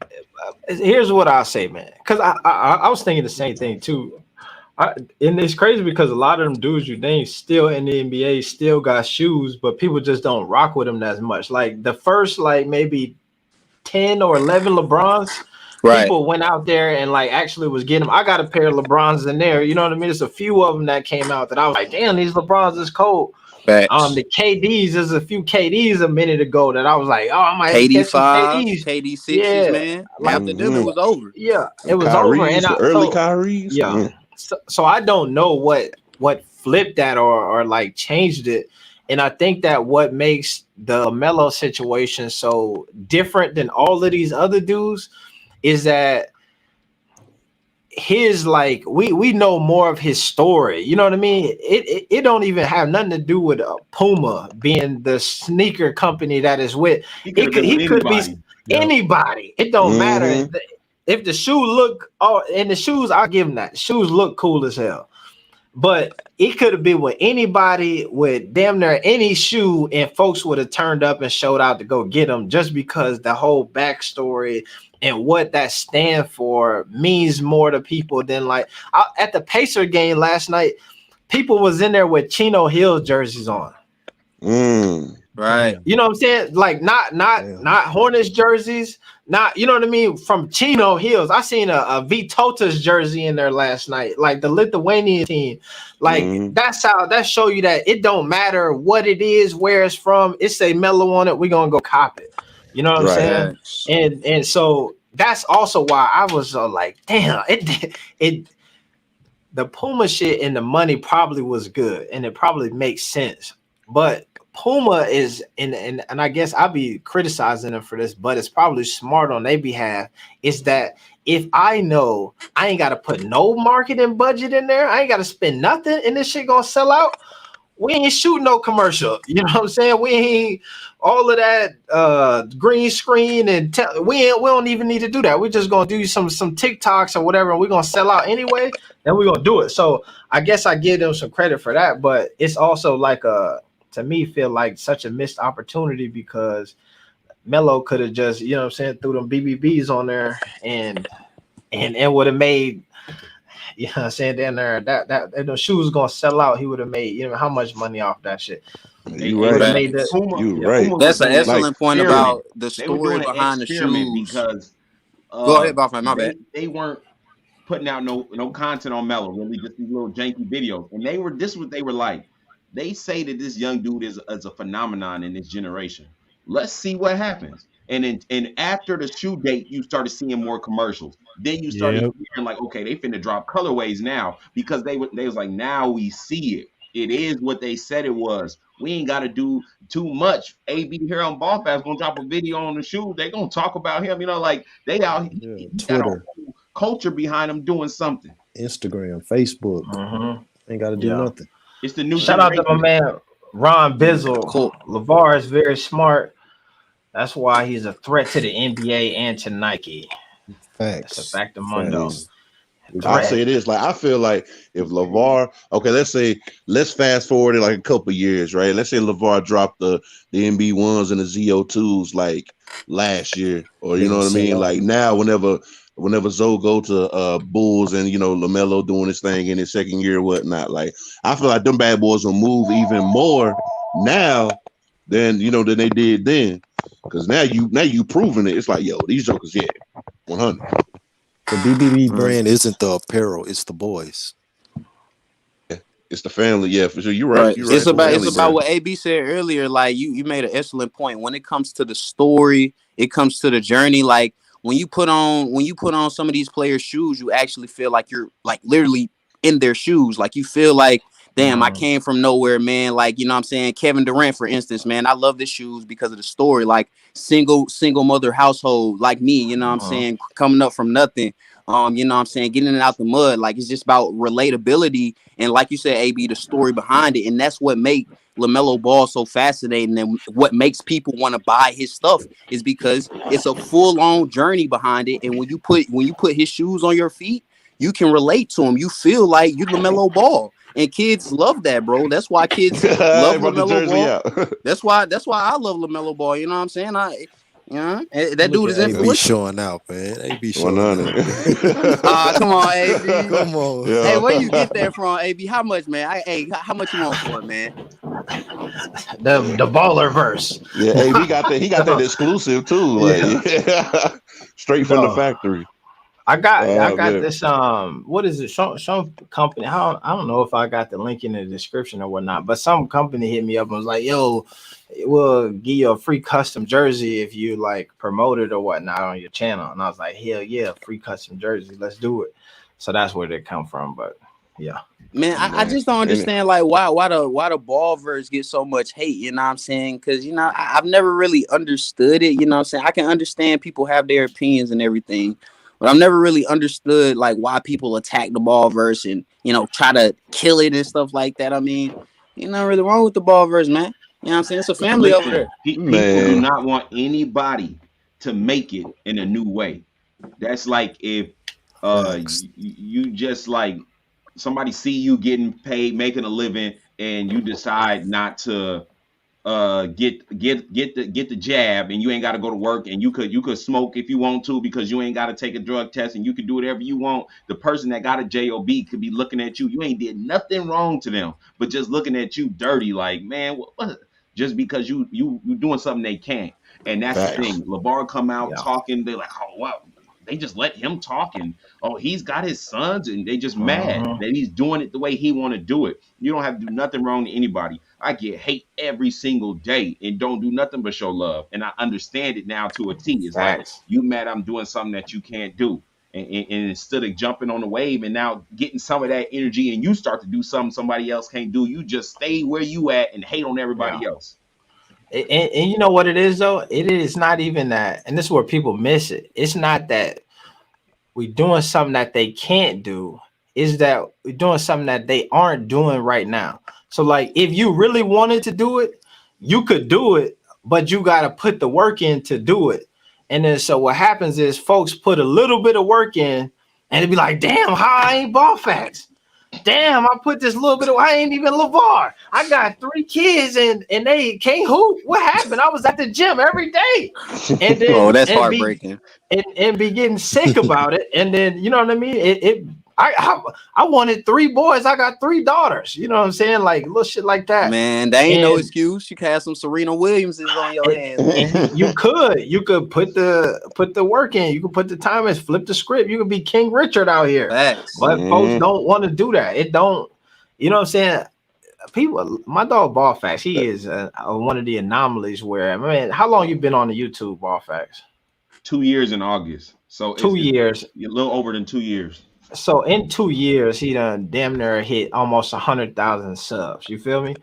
I've probably been doing content on this YouTube, and I'm not consistent. And I will give my man Ballfax his praise and glory in a second.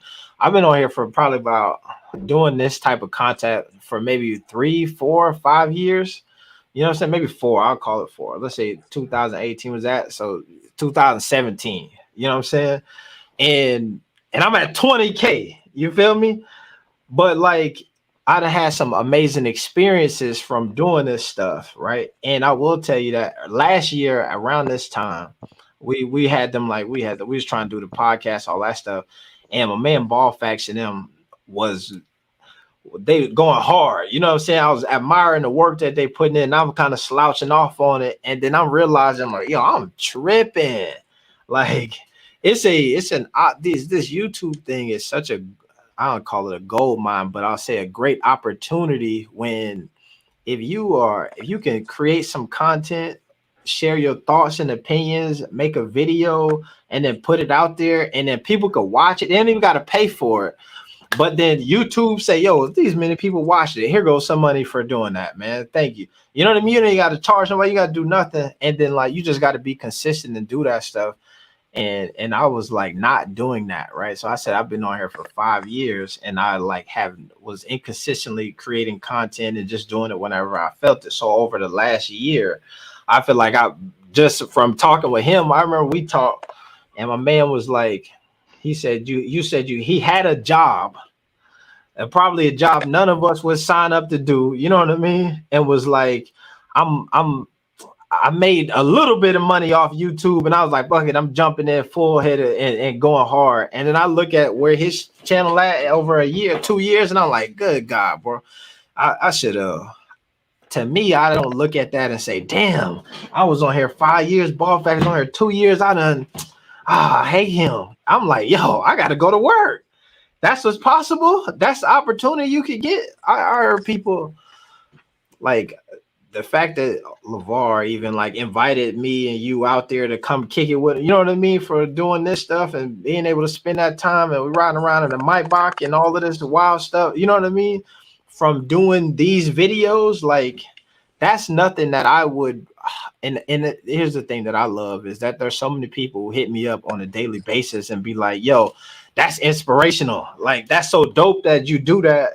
And because maybe I can do that next, you know what I'm saying? And so when I hear people be like, I can't believe that y'all did that, you know what I mean? Or hate on the Ballerverse and that whole thing, to me, I feel like they missing the opportunity, man, to like show some love and some praise for something super dope, man. So I think it's amazing. Like they always want to look at the negative. It's like even when they come to the ball boys themselves, it's like, yo, people be like, oh, Zoe still can't shoot. It's like, yo, look at Zoe defense. It's like, yo, we want to look at the positive and what out of everything, and they want to look at the negative. It's like, yo, y'all got to chill with that. He's improved every year. I'll say that. Right now, we almost at 20,000 subs, and I would tell you that I would not be at 20,000 subs if it wasn't for Ball Facts, and not because he like gave me some hella shouts just from like talking to him about YouTube and like seeing the grind that he put in on that thing, and then being like, yo, I need to step my game up. You know what I mean? Like I could say that for sure because I'd have just been like, hey, that's love, bro. Yeah, that's love. And that's real love because when I didn't have no subs, AB did give me an interview. And, you know, when I would talk to AB, I would tell him, like, bro, remember who you are. You AB the hero. Stop, you know, and now I can see, I look at you and I'm like, yeah, you out here being who you are. You know who you is. And I appreciate that, man. And keep doing what you're doing. Because we are needed in this community. That's why I come on a couple people's platforms that I feel like we can all grow together. You know, it ain't gonna be no this or that. You know, I'm only gonna be on mine exclusive. No, I jump on the Flight Sports TV. I jump on the AB because I believe that they pushing the culture forward in the right way. And when it comes to like, you know, people follow the Ball family, and it means something to them because they come from such the bottom, LaVar and South Central in the hood, and then just have 3 sons. And then it's like when you look at the Nikes. When you see Nikes on your feet, you don't get inspired thinking like, I could be Nike. You know what I'm saying? But when you see Triple B, when you see the boys, you know that all it was a father who invested in his sons. He didn't have to go to college. He didn't have to do this, he didn't do that. You came back with the red joints. Yeah. And so it's like when Triple B's is something that I promote because I believe it inspires people. Just rocking some Nike, some Jordans, nobody thinking they can be Jordan. But there's a guy who has some kids and thinking I could be LaVar. All it takes is for me to really believe in my kids. I could start something different. We can get some generational wealth started with me. Yeah. No, that's a fact. That I always say this. That's the first video I ever made was because I was watching this news clip and this dude, they talking the story about LaVar. They done interviewed and all of this stuff. And there's these 3 black dudes sitting at the desk. And the dude is like, man, I just find myself I just dislike them kids because I don't like their dad so much. And I was like, what? How? I'm on the computer underneath the video. I got the comment coming. And then I was like, bro, let me stop. And I erased it. And I was like, I'm just going to make my own video. And then I made my first video off of that. Because the same thing. To me, I seen that story. And I was like, damn, I got a son. I got 1, I don't have 3. But you know what I'm saying? I'm like, that's amazing. And then it wasn't even about me per se and my son. It was more about my own personal experience in sports with my dad. And if my dad would have showed up and and showed out a couple times, you know what I mean, where my trajectory is as an athlete might have went, you know what I mean? If he would have drove me to practice a little bit more in the back, you know what I mean? Those little things that when you hear the LaVar story, all of the stuff that he did, I think that's also part of it. Is so many of us be like, I see it in the comments all the time, man, if LaVar was my dad, I would be, you know what I mean? What if we all had a dad like LaVar? I see that a lot. Yes, sir. Exactly. Yeah. I'll be cold.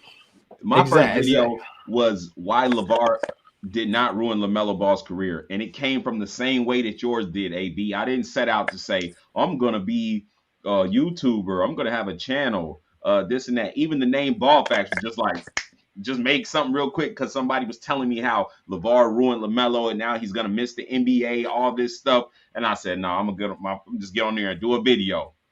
When I wasn't even no creator. I be recording on my phone in the car. It just put some clips on it, you know, got copyright claimed and all that. I didn't care.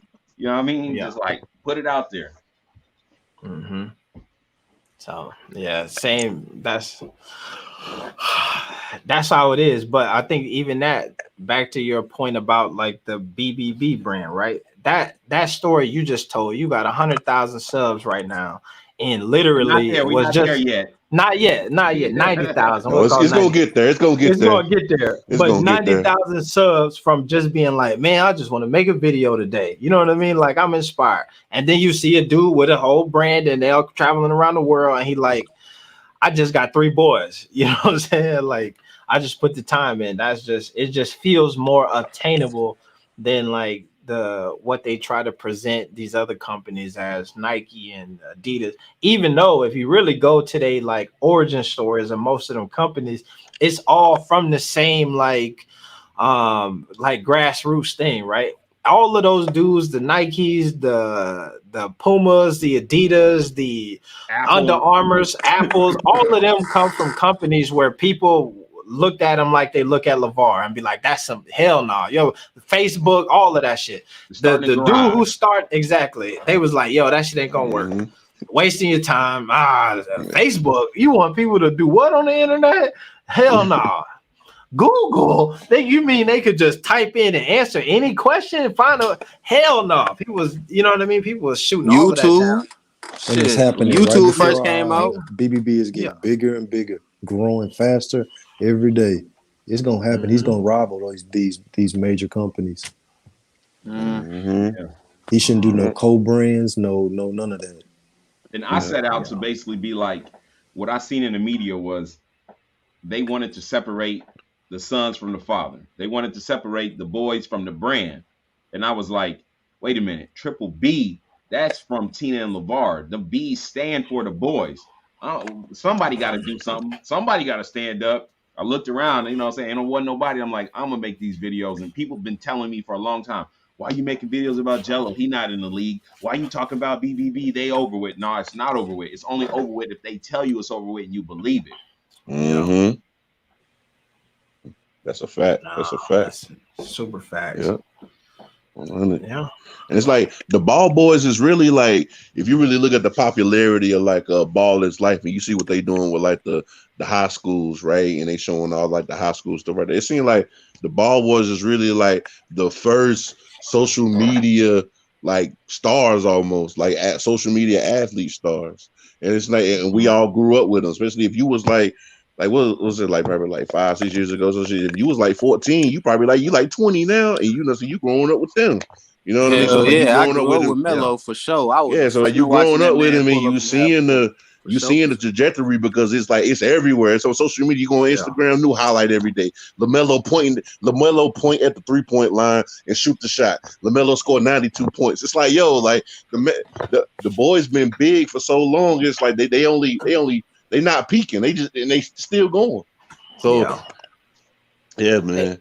I'll tell you this is a funny thing is part of why I think that just from a content creation standpoint, I don't think that like I took it as serious as I probably could have many moons ago, is because I was like, man, this run is so magical. Like, it can't keep going, right? You know what I mean? Like, you see all of these dudes, they hit the scene, the Seventh Woods, like Facts. Julian Newman, yeah. like I was thinking, like, man, eventually this shit's gonna die down. You know what I mean? Like the hype ain't gonna be there. And I look at like 5 years in, I'm like y'all saying, the shit is ascending. Now it ain't even like got to the peak yet. It's still on the way up. You know what I mean?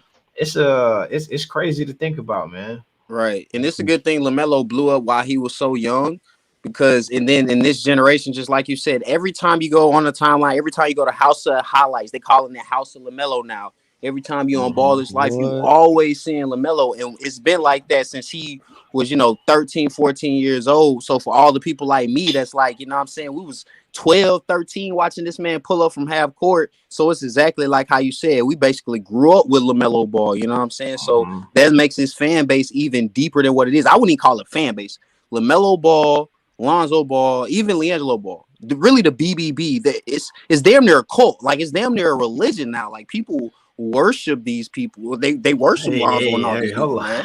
They going. I'm telling y'all, people are. Maybe you and AB. Y'all go to these comments on Instagram. You go to these comments on Instagram. It's people die-harding for Lonzo Ball. It's people arguing their ass off. You go to Reddit, it's people arguing their ass off for Lonzo Ball, LaMelo, and the BBB brand. Like people will die for that shit, and that's what makes it so strong, man. You not capping. That's true. Now me, I'm more so. I like them as people. I like the story, and I like what they represent when it comes to family, when it comes to ownership, when it comes to persevering from the bottom to the up to the top. But I will tell you this, because this whole YouTube thing, this Ball Facts thing, has ticked me to different random places. And I've been in people's houses and, you know what I'm saying, got a LaVar Ball picture on the mantle and telling me, like, bro, whatever you need, I got you. Like, because they mess with LaVar, they're like, yeah, man, I like all the stuff you put out. I'm like, what? And it's that serious to them. So you ain't capping on that. Nah, that's facts. It's crazy to think about, but that's a fact. And I think that people underestimate, like you said, folks have a LaVar Ball picture on the mantle, right? And people underestimate how much he impacts that whole situation, right? So like we all watch LaMelo and Jello and Zoe, and they go on that magical run on Chino Hills, but like what took that thing to the next level is the LaVar Ball, like, of it all. You know what I'm saying? Like that's why when we start talking about the big baller brand, it's not even just like, like we saw LaMelo and them do all of the shots and stuff, but when we talk about the story behind it, it's like the family, the such and such, he put this amount of, you know what I mean? Like so many people really hit him as him by an entity by itself is such a polarizing figure that he like moves that needle like in a way that I think that people don't realize. If he wasn't himself, then like I don't think that this baller verse is what it is today. No way near. That's why I got all the subs I got, AB, because people were looking for to hear something good about this man. You see what I'm saying? Just imagine you watch a Denzel movie with that John Q movie, but he's an actor.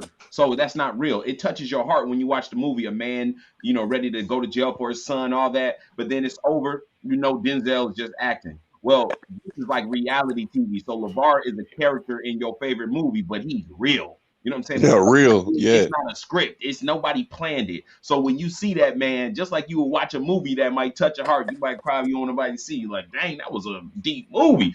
And, this is real. So people ain't playing about that. Yeah, that's a fact. Let me say something. My man Ron Bizzle, is that right? Rahan Bizzle. Jason Whitlock and Matt Barnes and guest said LaVar ruined son's life. Barnes has recently apologized. That's a fact. I did a video on that recently. I saw that video. That didn't feel genuine. That didn't feel genuine to me. But I don't know his true intentions, so I ain't gonna speak on it. Right. Definitely, something looked like ESPN was like forcing him to say something that day. Yeah. It was a TMZ situation. I think that to me, what it seemed like is I said that shit and I was wrong. You know what I'm saying? Like, and I don't want to just come out and be like, damn, I was wrong. So he had to eat a little crow on it. You know what I mean? But he couldn't double down on it. Whereas from what I can see from Matt Barnes, especially from the Kwame Brown situation, if he had an opportunity to double down on it, you know what I mean? Like if he really felt like he had ruined his son's life and there was some evidence of it, you know what I mean? He would have been like, I said what I said. Right, but right. He had to like scale it backpedal a little bit, but he didn't want to for sure. Yep. That's a fact. Heck yeah, but we've been going for a while, man. I'm gonna get up out of here, guys, man. Yo, thank you for the live. Appreciate the live stream, man. Appreciate y'all, brothers, man. Keep on dropping that good content. Good meeting for sure, man. For sure. Yep. Hell yeah, man. Appreciate y'all, man. Appreciate you, Ball Fest. Appreciate you, AB, having me on. This shit was fun, man. Y'all keep doing y'all thing, man. For sure, man. I appreciate y'all pulling up, man. I appreciate y'all pulling up. Great conversation. You know what I'm saying? This was a good one too. Normally, I feel like these end up into like a heated debate on like who is the best. You know what I'm saying? Right. But, that's why I wish I had my boy Coffee in here so I could have cooked coffee. You know what I'm saying? Hey, man, salute. Hey, did Coffee come over here before? I just hell yeah. Hey, bro, Ball Face, you missed it. Like, bro, me and Coffee was going crazy the other. Where was that? That was on here, right? AB, that was Coffee. I think so. Yeah, man. This bro, Coffee, man. That man, he a legend in the streets, in the YouTube streets, man. Salute to Coffee, man. I just seen him, but I couldn't get a word in, and I wasn't opposed to what he was saying, but I couldn't get a word in, so I was like, all right, Flight, I'm out. He'll go off. He'll take off, man. But he's funny though. I wouldn't want to see him and LaVar in the room at the same time. Who gonna get that man talk? Yeah. But Coffee cool though. He cool. He cool. He passionate. That's what it is. He's definitely passionate. You know what I'm saying? Man, you want me to get up out of here so you can do your thing, or you want me to stick around? Yeah, bro. I'm a slide out of here for sure, man. I appreciate you coming through, bro, and I'm dead serious, man. I feel like it was last year we was talking YouTube stuff, you know what I'm saying, towards the end of last year, a decent amount. And I think what it was is, you know, like December's is always a good year. It's a good time for YouTube, right? BPM go up. See all of that stuff. And I think like I had probably the best month that I had ever had last December, you know, up to date. And then I was looking at y'all niggas and I was like, yo, if I did this, I know the nigga Ball Facts had to do something. And I was like, bro, I'm tripping. Yeah. I gotta go harder. I'm out here bullshit. And then so I was like, yo, let me turn up. So I wasn't consistent completely through the year, but like I had my, you know what I mean? That's probably the most consistent year. And so it paid itself off, you know what I'm saying? So yeah, man, you rising. I'm looking at the content too, and I'm like, I could tell you're taking your time with this, you know, doing what you do. Other times I could tell you just like just put something up, but I was like, okay, AB, he thought this out. I like the thumbnail, you know what I mean? Like you rocking, bro. And so I'm happy. So we're gonna do some more collabs too, because you're not that far away from me. So no, let's do it, man. Let's do it. We got to link up for something for sure. Set that boy off, man. I'm down with it. Yeah, I feel like there's not a ton of people in the community, to be honest, who like I would link up like that and do a collab with, man. But you one of them folks, you know what I'm saying? You're a solid guy, man. So keep it real. Flight, sports in the building, legends. Hey, what's good, Flight? What's up, Flight? Oh man, that's why the other day I think that's when it was like the middle of the night. What he's talking about when he's like, yo, I sent you a message like, yo, come through. Because it was let me see, it was DJ was on here, it was Flight was on here, it was I don't know, it just was everybody, you know what I'm saying? The dude Coffee, I believe, was here, and folks kept being like, damn, the only person missing is Ball Facts. You know what I'm saying? Like, damn, the whole community was on the channel talking, and I'm trying to think who else was there. It was somebody else. I would have liked to come through, but I woke up like, what time was y'all on, bro? You know, and it's like sometimes I guess you could call it like a safe space. You can get on somebody's platform, you know it ain't gonna be crazy because as you already know, when you start coming up in YouTube, you got people that love you more than people that hate you more. And so just like trying to dodge anything that stops the progress. You know what I'm saying? Yeah, nah, facts. And that's what that was. Same thing. Yeah, that's what that was. It was like, it was all love environment. It was chill. It wasn't, you know what I mean? It wasn't like, that's what I was saying earlier, where at some point it just, folks started just, and so that was, it was a chill conversation. No, or was it? I don't know. Maybe it was crazy. Who knows? But man, shout out to Flight Man for tapping in. And yeah, bro, I'm gonna get off here. And I will say this one last thing. That what ended up happening with that was what it was it Christmas Eve or some shit? It was late. It was the night after Christmas or something. I was up. I had poured me a little drink and I was like, man, I'm finna go live. And it was I started the live. I started it probably at midnight, thinking like, you know what I mean, maybe a few people will pull up, and then damn near the whole panel was full. So, but yeah, it was a good one, man. But shoot. All right, man. I'm gonna get out of here. Appreciate you coming through, man. Yep. All right, peace. It's your main man, AB the Hero. We finna get up out of here. Peace.